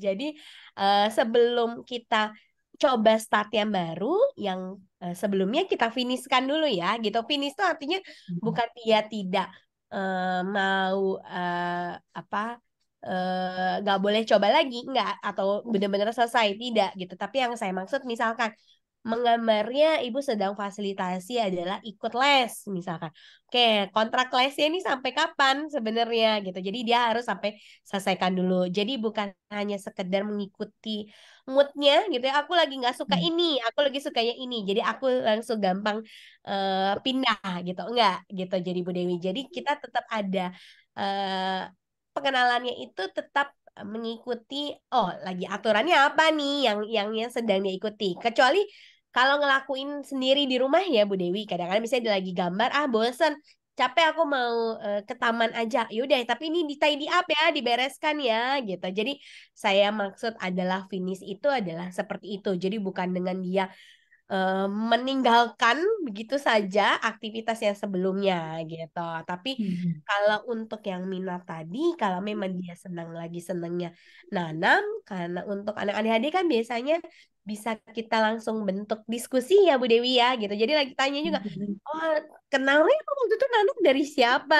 Kadang-kadang cuma sekedar menarik nonton dari video singkat mungkin dari media sosial gitu, atau terkadang terinspirasi dari tematik di sekolah gitu ya, entah gurunya lagi cerita apa gitu, karena kan anak ADHD biasanya idenya tuh kayak bola panas gitu ya Bu, cepet banget Betul. tektokannya gitu, jadi terkadang tapi dia tidak bisa ceritakan maksudnya gitu, sebenarnya dia pengen dapet apa sih dari menanamnya gitu, tapi dengan kita mencoba menanam dengan, ayo udah bareng-bareng, apa mau modelnya tanaman hias, mau modelnya bunga, mau apa gitu. Jadi kita kenalkan juga bahwa nanam tuh banyak banget loh gitu sebenarnya aktivitas ya, bukan hanya sekedar menanam tuh berhubungan dengan tanah eh, dan pot gitu. Tapi kita coba fasilitasi ke arah sana gitu. Untuk kalau untuk anak yang ADHD, Oke. kadang-kadang saya suka menyarankannya, kadang-kadang apa, bola awalnya kadang-kadang dari anak sih Bu gitu, dia lagi pengen coba apa gitu, jadi bukan tipikalnya harus kita sodorkan gitu, tapi dia lagi tertariknya apa, kita jadi bisa ikutin ke situ, jadi fokusnya pun bisa jauh lebih mudah kita maintain gitu ya, kita bisa lebih lama karena itu mulainya dari dia, bukan mulainya dari orang lain gitu. Jadi mungkin kalau tadi Lebih diminati. betul dari cerita Bu Dewi, mungkin itu sih yang mungkin bisa saya kasih Oke. masukan ya. Mungkin tambahan Bu Eva, kadang-kadang untuk yang Iya, anak sudah betul, sudah lengkap ya, iya. Setuju sih kalau anak ADHD memang suka loncat-loncat, kadang ting muncul ide ini nanti sekian sekian hari muncul lagi gitu ya. Tapi tadi betul Itu kata ya. Mbak Tio kan masih masih proses pengenalan, jadi nggak apa-apa sih Bu, masih usia 11 tahun kan ya. Usia 11 tahun, kalau dia masih pengen coba ini, itu, nggak apa-apa, difasilitasi. Nanti kan akan kelihatan Bu, persentase anak ini akan kembalinya ke aktivitas yang mana. Itu kan nanti akan kelihatan polanya, Bu. Kalau Dan boleh memang sedikit, anak, Boleh. kalau gimana? boleh sedikit, memang di usianya yang ke-11 tahun ini, saya seperti sudah confirm dia itu lebih senang ke menggambar. Cuman yang loncat-loncatnya ini kadang-kadang susah di-counter ya. Nanti dia bilang, saya mau pelihara ikan hias, tapi spesifik jenisnya dia maunya Nemo. Kan itu tidak mungkin ya. Atau Susah Bu clownfish. carinya. Ah, atau clownfish gitu ya. Tapi ya itu nanti sekitar 3 sebulan itu terus yang dia bicarakan. Nanti eh, pindah lagi, nanti bisa muncul lagi tuh. Oh, saya tetap mau ikan itu gitu. Iya, popping ya Bu, popping banget idenya ya. Iya, jadi ya itu dia. Nanti dia pengen, oh saya seperti misalnya cita-cita, yaitu tadi apalagi cita-cita ya, minat aja loncat-loncat. Terakhir dia pengen jadi tukang sampah katanya. Oke, keren Bu, keren Bu. Jadi memang idenya ini bagus, popping idenya bagus Bu. Iya gitu. Jadi kita orang tua kadang kewalahan ya untuk counternya ya. Jadi ini mau yang mana sih yang dilakukan? Cuman ya saya agak confirmnya ya di itu deh, di menggambar ya. Karena dia Betul. kalau gambar tuh detail ya. Misalnya gambar Nah, hewan itu detail sekali. Ada pencernaannya, ada mm-mm. siripnya, ada apa, detail banget gitu kalau dia. Mm-mm. Mm-mm. Iya, Nah, kan terima kasih kelihatan ya banyak. pola Oh, oh, presentasenya. Baik, iya, baik. iya. Terima kasih banyak Bu Dewi ya tadi ya. Iya, iya, Ya, makasih. Iya, Terima semoga kasih. bermanfaat. Oke, tadi ada yang raise hand, satu orang lagi. Siapa ya? Sebentar, menghilang tadi kali sebentar. Ada lagi yang mau bertanya langsung? Kalau tidak ada, kita masuk ke pertanyaan di kolom chat, Mbak Tio, karena sudah agak cukup banyak nih. Dari Ibu Murni dari Tangerang juga. Katanya, bagaimana solusi setelah kita coba tahap demi tahap, namun belum ketemu minat bakatnya, diajak untuk memfokuskan diri pada salah satu bidang. Semua dijawabnya, saya nggak bisa, Bu Guru. Atau dengan cara menuangkan segala sesuatu dengan asal selesai. Mohon pencerahannya. Usia berapa ya ini Bu Murni? Boleh open mic sebentar? Usia anaknya berapa? Karena ada jawaban anaknya saya nggak bisa Bu Guru katanya. Bu Murni masih di sini? Tidak? Halo Ibu? Halo Bu? Oh, ya belum di Usia ya usia kan usia berapa? 12 udah di kelas apa baru di kelas 4. Kelas 4. Ya, Baik. kelas 4 udah 12 tahun 12 tahun. ya. Ada diagnosa ABK-nya Bu? Diagnosa ABK-nya apa? Kebetulan memang dia siswa pindahan, kita belum sejauh mana ya. Hmm. Kalau dibilang kecolongan, kita kecolongan dan nerima. Jadi di awal tuh ketika pindahan tidak kita periksa dulu gitu kan, kita terima aja gitu. Baik, baik, baik, baik. Itu aja Oke. Tapi di, di sebetulnya. akademiknya tidak bermasalah ya, Bu? Di nilai-nilai akademiknya tidak bermasalah. Justru Bun, bacanya masih sulit banget. Oh, oke. Jadi kelihatan nih Mbak Tio ya. Baik, baik. Terima kasih usia 12 tahun, kelas 4 SD, Ya, ada kesulitan di akademik juga, tapi keluhan terkait dengan minat bakat ini katanya udah dicobain segala cara, ya Bun. tahapannya sudah dilakukan, tapi kalau ditanya semuanya dijawab saya nggak bisa Bu Guru. Gimana nih Mbak Tio ya? Ya, kadang-kadang kan kalau bentuknya mengajak gitu ya, atau bentuknya apa apa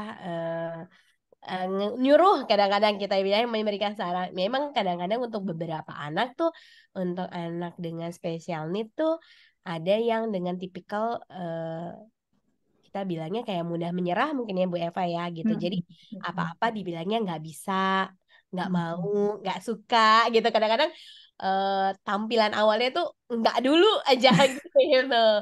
Jadi memang kadang-kadang kan ini yang menjadi sulit begitu ya, kalau kayak ibaratnya kita ketok pintu tuh kayak udah ditutup duluan nih sama si anak gitu. Tapi buat saya Punten, punten Bun. ya, Enggak, saya Ya, tuh udah di kelas itu udah saya dalam artian diajak, udah saya oke. diajak gitu kan. maunya Almira mau Mhm. apa nih gitu kan, hari ini mau apa, Gitu. Mhm. apa ya, mau pelajaran Mhm. apa gitu. Jadi kayak gitu selalu, ih Mhm. males Mhm. Bu, nggak Oh, mau Bu, gitu Bun. Itu oh, benar lah. oh. Kalau Ibu, dari oke. tanpa Ibu, diagnosa pun kita sudah bisa mhm. ngelihat memang itu di bawah rata-rata banget Bun kayak Oh, gitu. oke. Tapi Oke. Oke. saya berusaha tawarkan gitu. Almira mau pelajaran apa hari ini misalnya gitu. Saya selalu Mhm. bedain dengan temen yang istilahnya Materinya apa, dibedakan ya. ya saya selalu, bahkan Mhm. teman-temannya malah sampai, ih enak aja di Almira mah diituin guru gitu kan, diistimewain Oh, guru oke. Jadi gitu. secara materi turun Iya, grade-nya ya, turun iya, grade-nya iya, ya. iya, Baik, udah kelihatan banget Bun. baik, baik. Ya kalau ini situasinya berarti untuk di kelas berarti ya kalau tadi Mhm. ceritanya Bu Mhm. Murni gitu Mhm. ya bahwa Ya, pelajaran saja tuh sepertinya dia agak sulit memutuskan gitu. Mhm. Nah Mhm. kalau memang situasi seperti itu nggak apa-apa Bu Murni. Kadang-kadang kita yang eh, suapin dulu kalau bahasa saya gitu. Mhm. Karena ketika dikasih pilihan si anaknya eh, menolak begitu ya gitu. Jadi suapin ini adalah ya udah deh kita coba. Saya suka pakai kata kuncinya adalah kita yang gampang dulu ya gitu. Padahal Mhm. mungkin gampangnya Mhm. kita belum tahu nih versi buat dia tuh beneran gampang atau enggak. Tapi kadang-kadang Mhm. udah ada slogan dulu kalau kayak saya perempuan kalau dia ngomong diskon Bu gitu kayak udah langsung gitu ya udah seneng banget gitu. Jadi buat Mhm. Mhm. anak murid juga bisa gitu mungkin Bu Murni. Oke, Mhm. kalau gitu kita mulai yang gampang dulu ya Mira gitu. Kita gampangnya adalah dari mulai menyalin gitu. Coba Mhm. salin dulu yang gampang ini gitu. Jadi nggak apa-apa Bu Murni. Misalnya dari pilihan itu kita langsung sodorkan satu saja gitu. Mhm. Nanti dari situ memang yang kita kayak ngelihat lebih cepat kerjain yang mana ya gitu. Mungkin bukan dari lihatnya dia lebih memilih mengerjakan yang apa gitu ya, tapi kita lihatnya dari hasil kerjanya jadi lebih cepat yang mana gitu. Mhm. Mhm. Jadi itu kalau situasinya terjadi di dalam kelas Bu Murni gitu karena itu Mhm. hubungannya dengan pelajaran karena tadi saya kiranya adalah diajakin untuk ikut eskul gitu kita coba Ya. aktivitas ayo gitu B yuk gitu mungkin Mhm. bisa dari situ gitu dan eh, terkadang untuk beberapa anak yang tadi banyak kita kasih tawaran malah nggak tahu kadang-kadang kita yang jadi harus punya catatannya sendiri sih Bu gitu jadi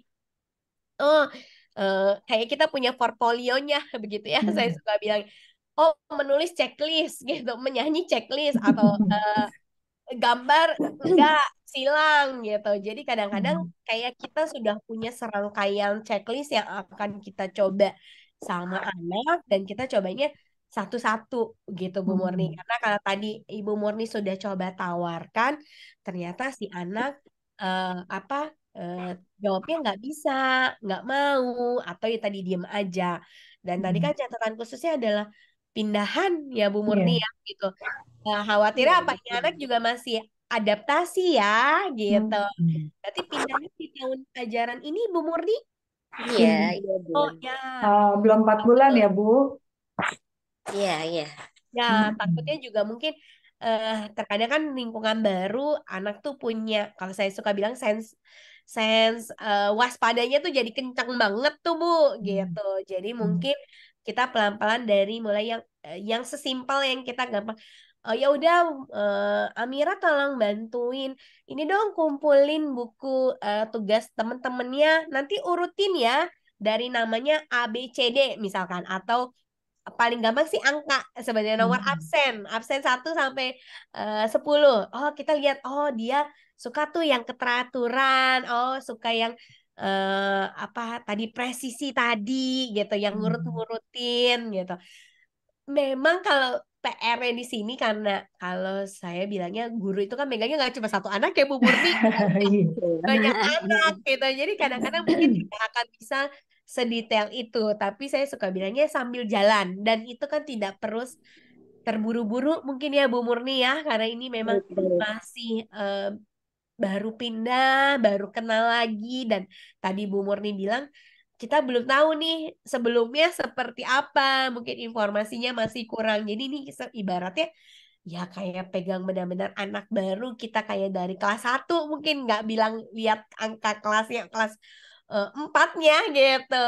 Tapi kita memang sortirnya pelan-pelan. Paling mungkin bisa seperti itu Bu Murni atau karena misalnya ada kerjasama sama guru kelas lainnya, guru bidang, kadang-kadang kan ada satu sekolah yang mata pelajarannya gantian tuh. Mungkin boleh titip, boleh dong, titip nanti kasih tugas ini ke tadi ke nama anaknya gitu.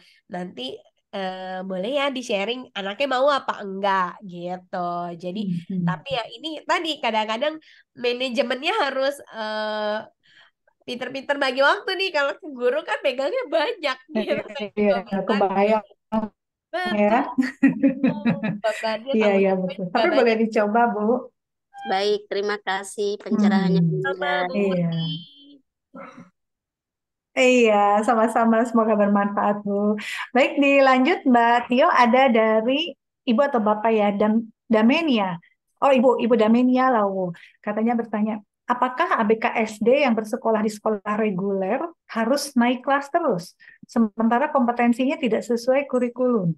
Jika ABK difokuskan kepada keterampilan, berarti rapot hasil belajar berbeda dengan anak normal lainnya ya, Bu.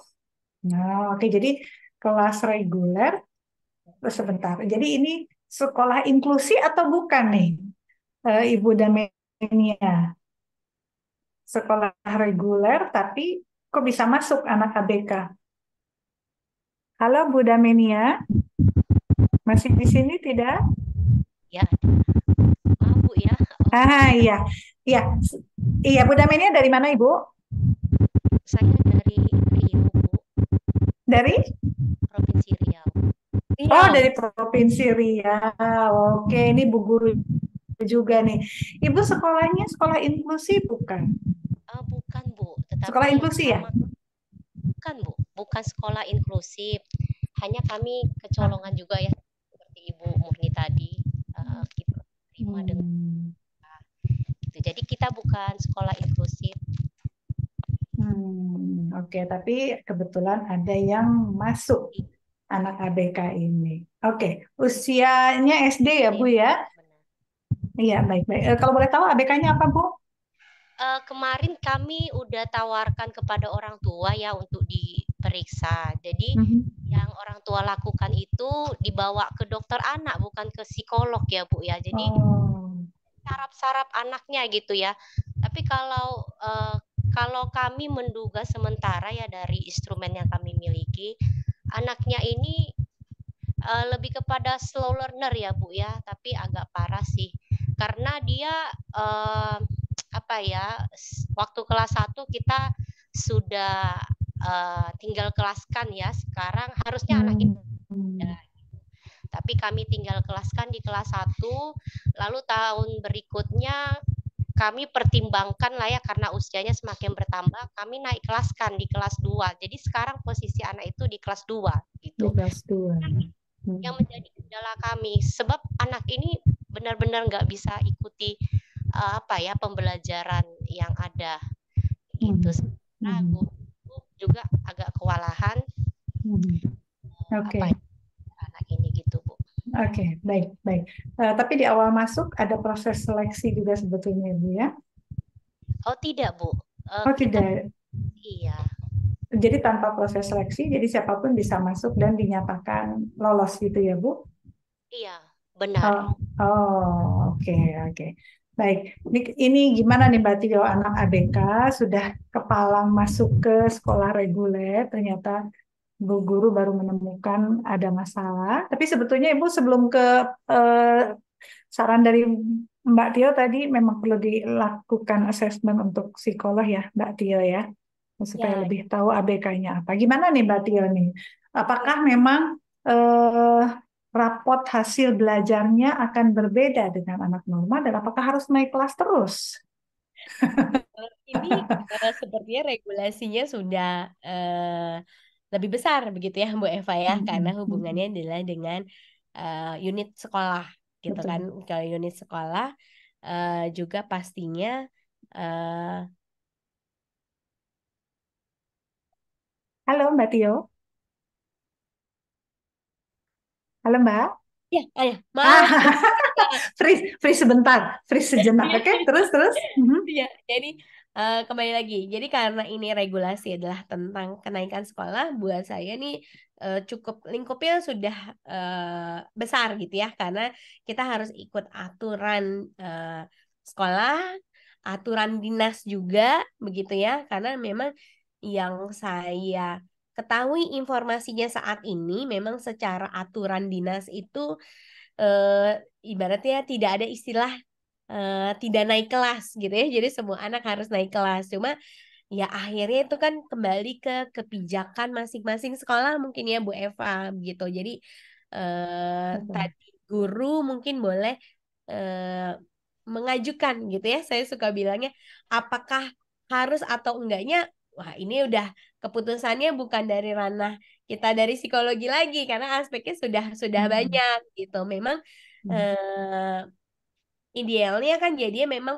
standar penilaiannya pasti akan berbeda gitu dan kadang-kadang kan yang punya kebijakan seperti itu adalah sekolah inklusi begitu ya Bu Eva ya di mana dia punya Betul. metode penilaiannya gitu ya karena mempunyai PPI atau Mhm. program pembelajaran individualnya gitu ya akhirnya standarnya pun akan mengikuti masing-masing PPI si anak gitu karena PPI-nya sendiri kan handmade gitu ya jadi dari masing-masing individu anak ABK itu akan berbeda. Nah, ketika ini di sekolah reguler itu seperti apa? Mungkin itu dari kalau saya bilangnya saya nggak bisa jawab itu gitu ya. Jadi itu mungkin boleh dibuka kalau saya bilang wacananya di forum tingkat sekolah mungkin Mhm.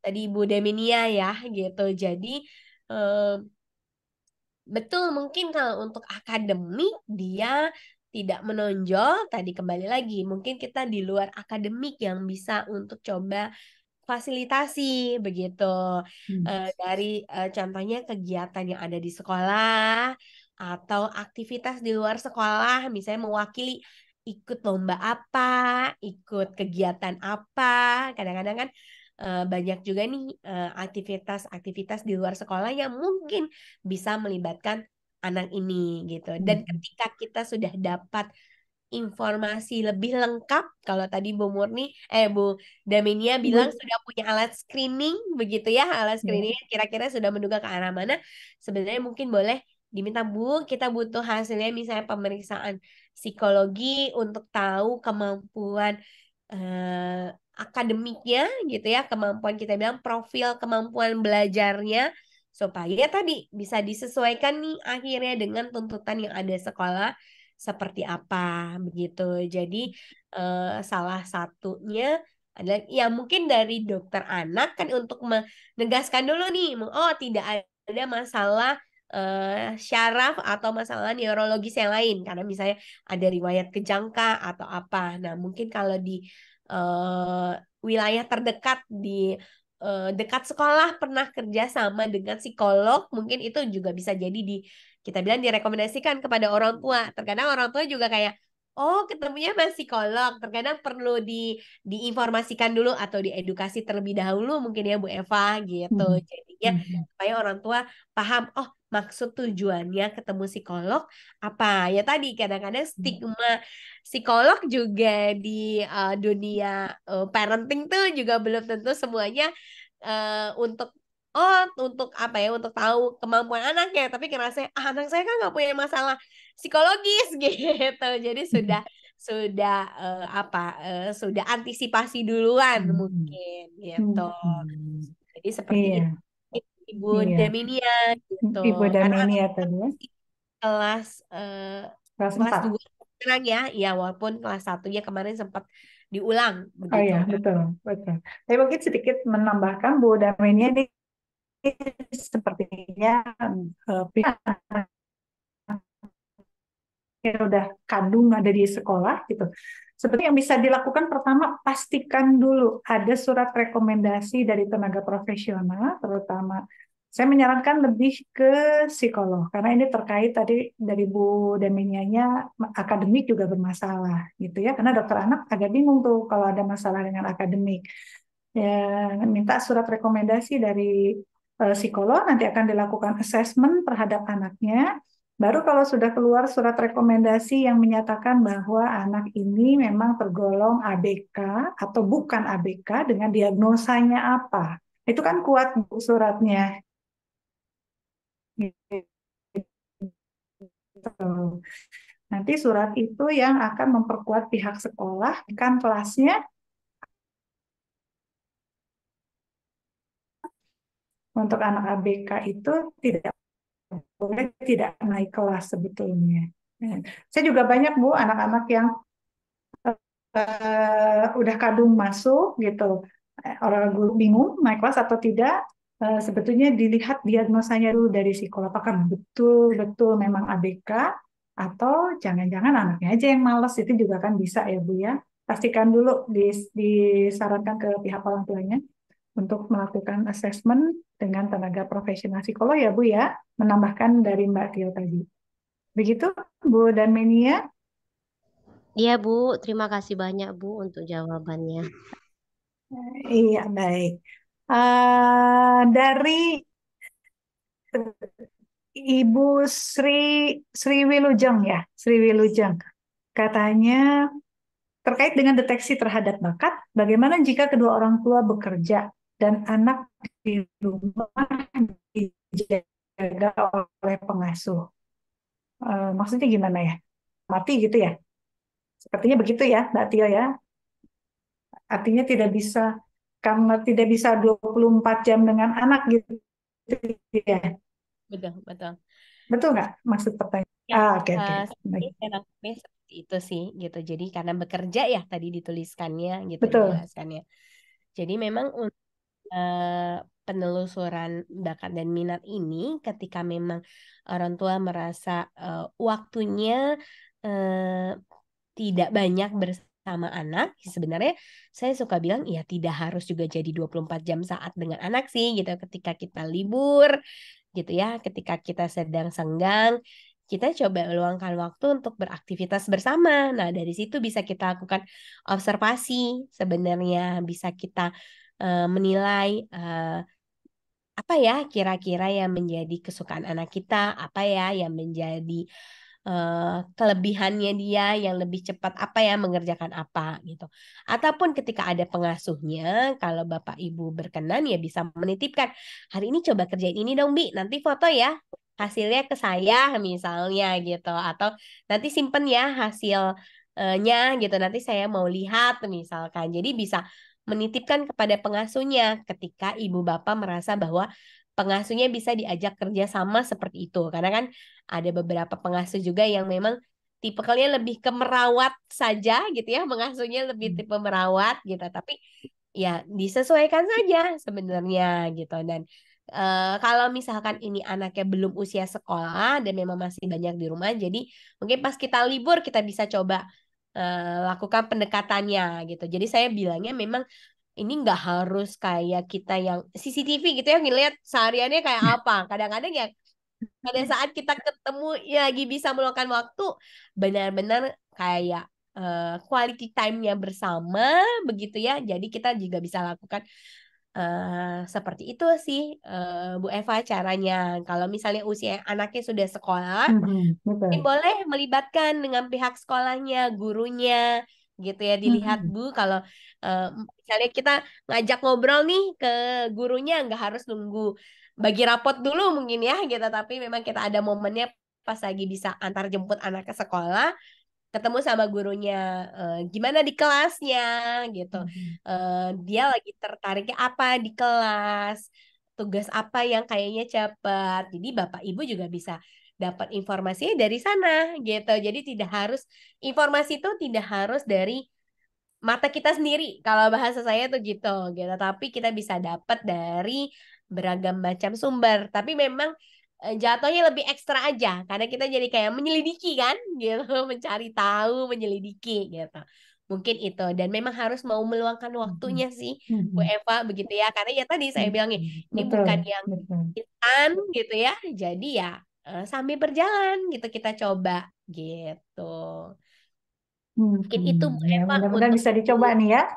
Iya, Gitu. semoga bisa dicoba Bu Sri Wilujeng. Baik, ke pertanyaan Pak Ahmad Yusuf, Mbak. Baik. Katanya jika kondisi anaknya masih kurang dapat mengungkapkan minat atau kesukaannya, atau kondisi anaknya juga tidak senang melakukan apapun, bahkan untuk bermain dengan lingkungan sekitarnya. Jadi lebih asik dengan dunianya sendiri, cenderung meracau, mondar-mandir, bicara sendiri. Apakah ada tes khusus dari psikolog untuk menemukan minat dan bakat anak tersebut? Usia berapa Pak Ahmad? Usia anaknya? Halo Pak Ahmad. Untuk usianya Mhm. saya kurang tahu pasti Bu. Mhm. Saya cuma tahu jenjang ini aja. Jadi dia SMP kelas 8 SMP kelas 8. Pak Ahmad di mana lokasinya ini? di Sidoarjo Ibu. Di Sidoarjo, Alhamdulillah. Jadi anaknya SMP, maksudnya sering asik dengan dunianya sendiri, meracau, bicara sendiri itu bagaimana Pak? Ya jadi dia kayak kurang, dia berinteraksi dengan orang lain juga enggak gitu. Terus Oh, oke. tentang meracau ya meracau bicara-bicara sendiri. Bicara sendiri. Sudah didiagnosa oleh psikolog atau dokter? Diagnosanya apa? Autis Ibu. Autism. Oke, ya, ya, jelas Pak. Terima kasih Pak Ahmad. Baik, Mhm.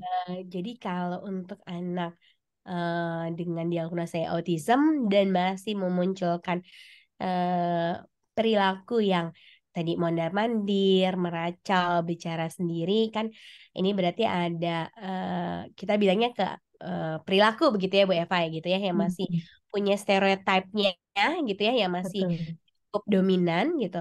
Mhm. Kadang memang untuk kita bilangnya alat tes khusus gitu. Kita bentuknya pemeriksaan gitu ya. Mungkin kalau alat tes untuk anak ABK tuh eh, tidak semua bisa kita lakukan gitu. Saya bilangnya bukan nggak ada, tapi tidak semua alat cocok untuk dilakukan. Jadi mungkin nanti boleh dikonsultasikan dulu, kalau memang mau berkenan ketemu dengan psikolog, boleh nanti di-sharing. Karena biasanya psikolog juga akan menanyakan riwayat si anaknya juga, gitu, aktivitas sehariannya seperti apa, dan akan ditelusuri dari situ, gitu. Mhm. Eh, Mhm. ya tadi saya kembali lagi untuk tes bakat minat ini tidak semuanya untuk anak ABK tuh bentuknya bisa seperti screening medical check up gitu ya. Mhm. Ikut serangkaian tes langsung keluar semuanya gitu. Enggak gitu untuk anak special need ini gitu ya, berdasarkan pengalaman saya ini perjalanan yang panjang begitu. Memang terkadang kita jadi butuh eh, pemantauan berkala, kami bilangnya gitu. Tapi dari pada saat ketemu psikolog, mungkin psikolog bisa kasih masukan-masukan. Oh, kayaknya kita bisa coba areanya ini dulu, ini dulu, ini dulu. Karena dengan Mhm. alasan, oh anak ini sepertinya lebih menonjolnya kalau misalnya dia seneng mondar mandir ya, oh, oke berarti energinya gede kah? Gitu, Mhm. energinya besar. Apa kita bisa libatkannya ke arah yang bergerak gitu, ke arah yang Olahraga mungkin olahraga, ya. betul gitu. Jadi eh, di kalau kami bilangnya ini kayak mengupas bawang gitu ya, Bu Eva. Mhm. Jadi Betul. lapisan satu lapisan gitu. Jadi tadi kembali lagi ada checklistannya yang kita bisa coba. Memang oh, alatnya pun mungkin untuk Pak Ahmad bukan yang akan langsung keluar. Oh, A, B, C gitu. Ya tadi karena si anaknya sendiri kalau untuk autism kan pasti punya masalah neurodevelopmental yang dimana juga pada saat dia mengerjakan tes itu pasti ada kita bilangnya kemungkinan-kemungkinan kecil jadi mempengaruhi cara Mhm. pengerjaannya dia juga gitu. Jadi Mhm. biasanya untuk anak yang autism dan masih punya masalah di perilaku itu biasanya kita butuhnya adalah menggunakan yang observasi sih Pak Mhm. Ahmad gitu. Kalau berdasarkan pengalaman saya sebelumnya ya Pak gitu, ketika kebetulan kalau di YPAC juga tidak hanya cerebral palsy, kebetulan kadang ada anak dengan masalah tadi autism dan kita bilangnya karena autism itu kan spektrum ya Bu gitu. Jadi ada Mhm. misalnya masalah perilakunya masih menonjol banget jadi susah diam, susah Mhm. untuk duduk tenang. Tadi hampir mirip nih ya meracau gitu. Jadi ya dicobanya ke arah sana. Dan perlu diperhatikan juga anak ini masih mendapatkan penanganan atau tidak ya gitu. Tadi kembali lagi kebutuhan dasarnya itu harus terpenuhi dulu karena ada beberapa anak yang mungkin masih butuh bantuan misalnya terapi, butuh bantuan penanganan medikasinya mungkin obat gitu kan. Beda-beda nih setiap kasus ya. Jadi itu mungkin boleh jadi concern utama dulu untuk Pak Ahmad untuk dikonfirmasikan. Begitu mungkin Bu Eva. Kalau dari Ya, betul. Betul Pak Ahmad. Mudah-mudahan bisa terjawab nih Pak Ahmad. Dan biasanya kalau anak autism gambarnya bagus kalau saya sering nemu ya. Gambarnya luar biasa. Ada tuh kemarin tuh siapa? Adik siapa tuh yang gambar kereta itu bagus banget. Bagus banget gambarnya bagus. Dan biasanya kalau anak autism karena dia kaku berpikirnya seneng seneng menata gitu ya. Seneng mata, seneng seneng apa? Kalau apa mengumpulkan benda-benda yang satu model gitu kan kelihatan juga tuh. betul. Nah, ada kalau di Jakarta itu grup Mahakarya, komunitas Mahakarya rasanya adalah salah satu di seminar atensi juga. Jadi itu komunitas anak-anak dia seorang psikolog mengumpulkan anak-anak autism. Akhirnya anak itu diberikan proyek membuat kalung gelang dari manik-manik. Itu mereka senang sekali dan eh, hasil karya mereka dijual gitu. Dan iya, dan mereka senang karena kan berpikirnya kaku ya, kaku dan kalau udah itu monoton itu aja. Begitu dibilang udah selesai ini gelangnya udah selesai, gak mau, saya masih mau nyusun katanya. Jadi memang perlu dicoba checklist itu penting tadi kata Mbak Tio ya. Checklistan, coba ini. Betul, betul, betul. Oh, tadi ke arah olahraga di Sidoarjo luar biasa. Oke. Baik. Baik, ya Pak Ahmad. Ya, kita ke Ibu Sri Wilujeng. Deteksi terhadap bakat, bagaimana jika kedua orang tua... Oh, udah tadi ya. Sudah sepertinya ya, Bu Sri Wilujeng tadi. Dan barusan jadi... Oh, ini yang terakhir mungkin ya, dari Ibu Fitriawati ya. Baik, baik. Nah, katanya ini luar biasa ya. Dari tadi yang bertanya Bu Guru, Iya, Mbak ternyata Tio, ya. kecuali Ibu Dewi. Kecuali Ibu Iya, Dewi tadi yang pertama ya. betul, Hebat betul, nih Ibu betul. Bapak Guru. Baik, dari Ibu Fitriawati, saya punya anak murid yang belum bisa membaca dan berhitung dari kelas 1 karena di sekolah kami semua anak harus naik kelas. Tahun ini anak tersebut kelas 4. Bagaimana ya Bu caranya untuk mengajari membaca dan berhitung? Tapi untuk bicara lancar selalu bertanya dan mengajinya juga bagus. Nah, kelihatan kan mengajinya bagus dan hafalan surat pendeknya juga bagus. Betul, betul. Mungkin itu bakat ya. Oh, ini pertanyaannya cuma itu, Mbak Tio. Mungkin itu bakat ya, Mbak Tio katanya. Mungkin itu bakat gitu dan bakatnya berarti kan dia mengingat secara auditorinya begitu ya Bu ya, membacanya mungkin dia tidak lancar gitu tapi dia mengingat pesan-pesan bahasanya itu lebih mudah gitu buat anak ini gitu. Ketika hafalan surat pendeknya bagus, cara membacakan suratnya juga bagus, intonasi kan biasanya itu ada intonasinya, pelafalannya gitu. Itu mungkin jadi yang bisa kita eksplorasi lebih dalam lagi gitu. Kalau mau kita coba kenalkan lagi, mungkin area bahasa adalah ngafalin pidato, kadang-kadang puisi gitu. Nanti kita libatkan untuk ikut pentas gitu. Saya bilangnya jangan lomba dulu karena kalau lomba kadang-kadang anak sudah berat dengan kompetisinya gitu. Tapi pentas dulu yuk, ikut sharing misalnya pentas di sekolah, nanti baru di luar sekolah, baru coba ikut lomba gitu. Karena untuk bicaranya kan lancar, bahkan dia suka bertanya. Atau ikut debat itu bukannya tidak mungkin gitu, tapi ternyata anak ini butuh diskusinya bukan dengan membaca gitu, tapi dengan ngobrol gitu. Itu mungkin saja gitu. Karena ya tadi ada beberapa anak yang kesulitan untuk membaca, tapi ketika mendengarkan dia jauh lebih cepat gitu. Kadang-kadang saya suka PR, nanti minta aja Bu, bapak ibunya ngerekamin isi bukunya. Kadang-kadang saya suka minta gitu. Karena kalau gurunya kan agak sulit tuh bikinin apa. Jadi bapak ibunya yang rekamin, anaknya yang dengerin. supaya nanti dia bisa paham isi pelajarannya apa, isi bacaannya apa gitu. Ya kalaupun misalnya mau ke arah agamanya, ya kita misalnya ke mengajinya jadi tekuni lagi, ikut acara-acara yang seperti sholawatan gitu.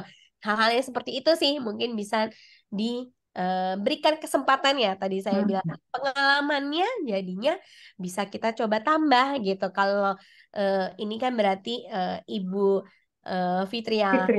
Fitriawati ya, jadi bisa lebih ngeliat nih, mengerucut gitu. Jadi kan kita bisa coba sortirnya, bisa mulai dari situ dulu seperti itu. Iya, betul. Jadi mungkin tipe auditori tadi ya. Ya, Terima betul. kasih Bu.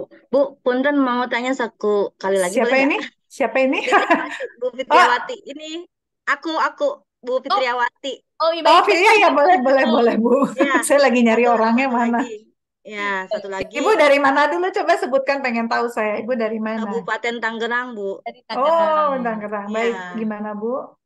Iya, ini aku kan masih punya satu lagi nih. Kebetulan anak tersebut sudah lulus dari SD. Nah, sama sih kesulitannya membaca dan berhitung. Tetapi kalau di depan kamera, anak tersebut kayaknya gayanya luar biasa gitu. Bagus Hanya tuh, Bu. hanya depan kamera aja sih, Bu. Tapi kalau misalkan di umum, ketika dia sedang belajar, ya malu lagi. Diam stuck begitu aja. Jadi nggak mau diperhatikan. Jadi lebih senang sendiri kayaknya seperti itu. Cuman Oke. kasihannya ya gitu untuk membaca dan berhitung itu masih belum bisa, Bu. Jadi huruf aja ada yang lupa gitu. Oke. Gimana tuh, Bu? Kebetulan kalau anak tersebut sih pindahan dari sekolah yang lain kayak gitu, Bu. Kalau dia Kasihan. senangnya depan kamera, ya buat saya nggak apa-apa. Kita fasilitasi aja sebenarnya Bu Fitriawati. Jadi kalau saya bilang, oke kita bikin sosialisasi yuk gitu. Kamu bikin videonya ya. Tapi nanti izin ibu pasang ya. Misalnya untuk di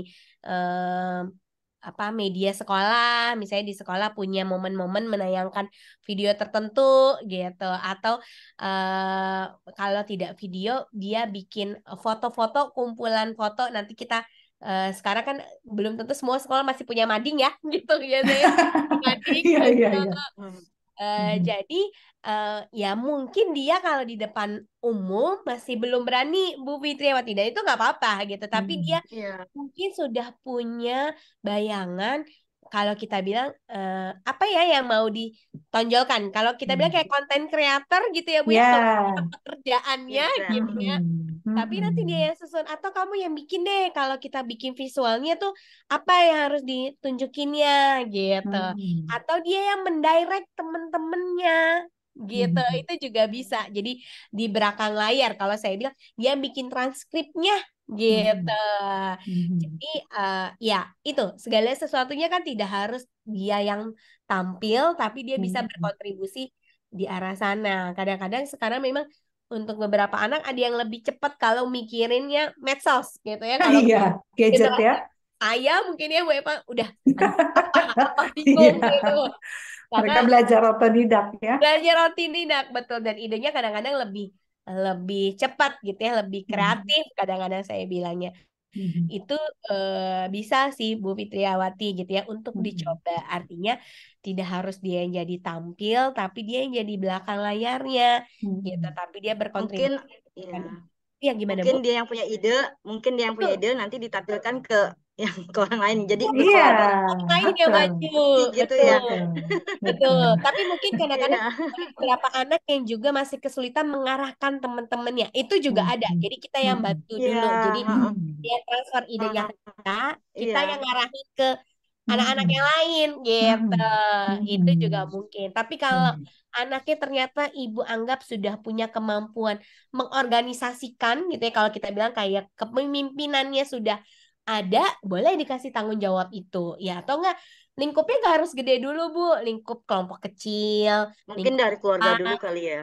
Boleh, bisa gitu. Jadi disesuaikan saja sama si anak ini gitu. Artinya tidak perlu kita push langsung dia yang maju gitu. Jadi di belakang layar juga nggak apa-apa. Toh nanti kita bisa bikin kreditnya gitu ya kalau kita bilangnya. Atas nama dari siapa, artinya untuk si anak juga idenya dia kita apresiasi loh, nama Hmm. kamu kita cantumkan bahwa ini tetap ada kontribusinya dia gitu. Hmm. Jadi kalau kita bilang bahkan minat ini kan juga sebagai eh, tabungan positif gitu ya. Kadang-kadang Hmm. saya suka bilangnya jadi dia punya poin-poin positif. Oh iya ya saya bisa ya. Nanti mungkin kita dorong lagi untuk coba hal yang lebih naik level. Kalau saya bilangnya Hmm. naik level lagi. Bisa mulai Hmm. dari situ gitu. Oke. Selamat Oke, mencoba baik ya, Bu Bu. ya.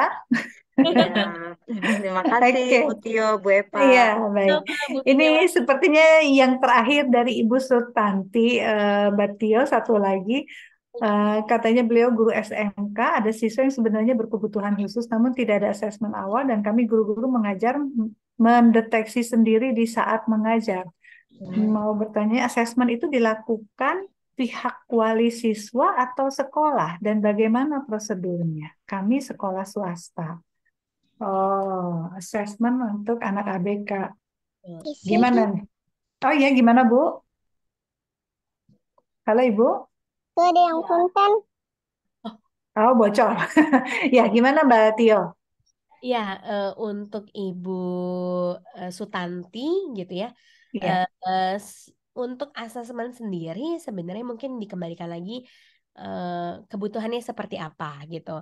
Ada beberapa sekolah yang meminta orang tuanya yang melakukan gitu ya. Jadi artinya sekolah memberikan surat rujukan gitu ya supaya diberikan kepada tenaga ahli yang akan melakukan asesmennya misalnya psikolog gitu ya bahwa surat pengantar kadang-kadang kami bilang gitu mungkin bukan surat rujukan surat pengantar eh, ketika misalnya kebutuhannya seperti apa sih gitu asesmennya seperti apa gitu.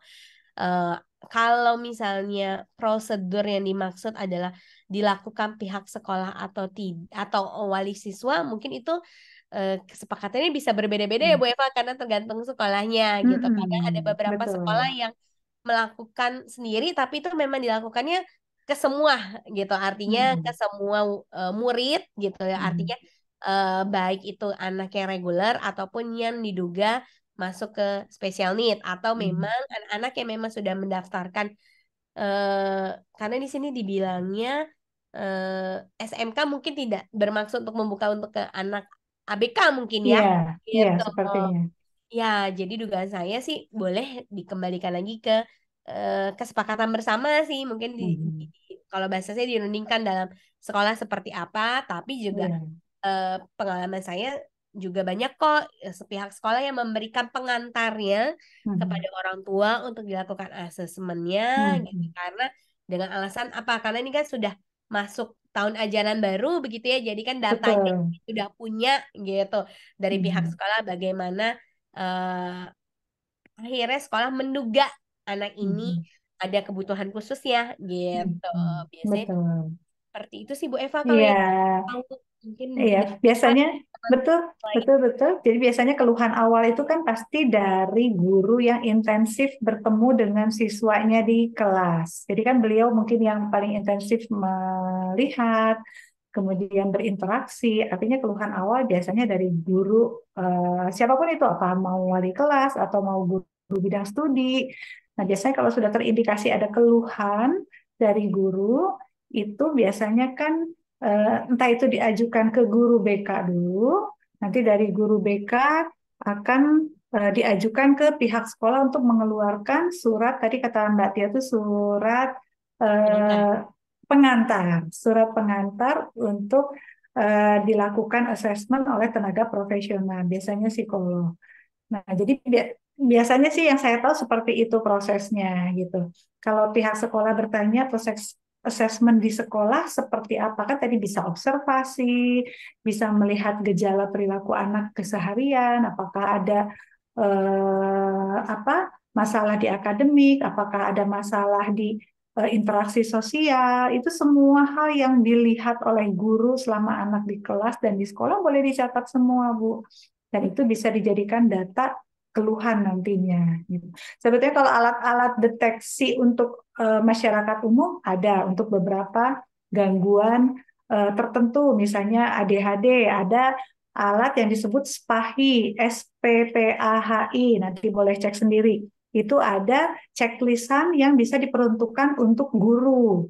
Nah, itu juga bisa digunakan. Tapi saya menekankan, mohon Ibu dan Bapak guru di sekolah, kalau sudah melihat ada gejala gangguan pada anak, tidak boleh menetapkan diagnosa. Ya, tidak boleh menetapkan diagnosa. Yang boleh menetapkan diagnosa itu hanya tenaga profesional. Kami sebagai psikolog atau dokter gitu. Jadi nanti di surat pengantarnya hanya menyatakan gejala-gejala keluhan apa saja yang ditangkap oleh pihak sekolah, terutama guru. Itu saja sih saya mengingatkan, jangan mendiagnosa gitu ya. Itu aja Mbak Tio tambahannya. Semoga bermanfaat Ibu Sutanti. Baik, ini sepertinya jadi pertanyaan terakhir Mbak Tio. Nah, kita sudah ngos-ngosan ya Mbak Tio. Mbak Tia, terima kasih banyak. Tapi sebelum di akhir mungkin ada sedikit aja statement closing, apa yang mau disampaikan untuk para orang tua dan guru, khususnya terkait dengan minat bakat untuk anak ABK ini. Sesingkat aja mungkin Mbak Tio. Mungkin ini adalah ini untuk temukan bakat minat anak, khususnya anak ABK itu memang sebuah perjalanan gitu ya. Kalau sebuah perjalanan kadang-kadang ujungnya kita nggak tahu di mana dan kapan gitu ya. Berbeda halnya dengan lomba tuh start sama finishnya udah kelihatan gitu ya. Tapi kalau perjalanan tuh bisa panjang, bisa pendek, itu dari masing-masing anak tuh bisa berbeda. Tapi buat saya yang penting kita nikmatin aja perjalanannya, kita coba untuk dampingi bareng-bareng perjalanan ini sebisanya kita juga gitu, artinya kita juga menyadari kapasitas kita masing-masing. Artinya kalau sampai di akhir, misalnya ini untuk Bapak Ibu guru, akhir tahun ajaran kita sampai naik kelas tapi kita ngerasa oh ini belum ketahuan ya apa bakal minatnya, saya suka bilang jangan porsir diri sendiri sebegitu apa besarnya gitu, kayak gitu. Mungkin perjalanannya belum sampai di kelas yang ibu bapak pegang gitu. Mungkin dia masih butuh satu perjalanan lagi yang harus dicoba untuk dia jadi tahu apa ya bakat minatnya. Tapi buat saya setiap perjalanan itu kan pasti ada ceritanya masing-masing dan pasti ada informasi yang bisa didapatkan, baik itu untuk orang tuanya, baik itu untuk anaknya ataupun untuk gurunya sendiri. Jadi itu sih mungkin buat saya. Oke, terima kasih banyak Mbak Tio. Jadi startnya jelas, tapi finishnya itu belum tentu ujungnya seperti apa. Dan pilihannya bisa banyak gitu ya Mbak Tio. Baik, terima kasih. Ini dari Bu Damenia katanya lain kali semoga ada kesempatan untuk bisa berbincang seputar ABK. Monggo Bu Damenia, tadi kontaknya, Instagramnya ada di awal, di slide awal. Nanti boleh lihat rekamannya, boleh di screenshot atau mudah-mudahan tadi sudah screenshot. Baik, terima kasih banyak Mbak Tio, hatur nuhun Ibu dan Bapak yang sudah hadir juga terima kasih banyak. Ini sangat bermanfaat gitu ya. Mudah-mudahan nanti yang melihat YouTube juga menginspirasi Ibu dan Bapak yang nonton di YouTube. Baik, dengan demikian saya akhiri seminar atensi hari ini. Wassalamualaikum warahmatullahi wabarakatuh. Terima kasih banyak Mbak Tio. Terima kasih banyak Ibu dan Bapak, terima kasih. Iya, monggo. Izin saya untuk tutup Zoom-nya. Sampai ketemu, Mbak. Terima kasih. Terima kasih. Selamat sore. Selamat sore.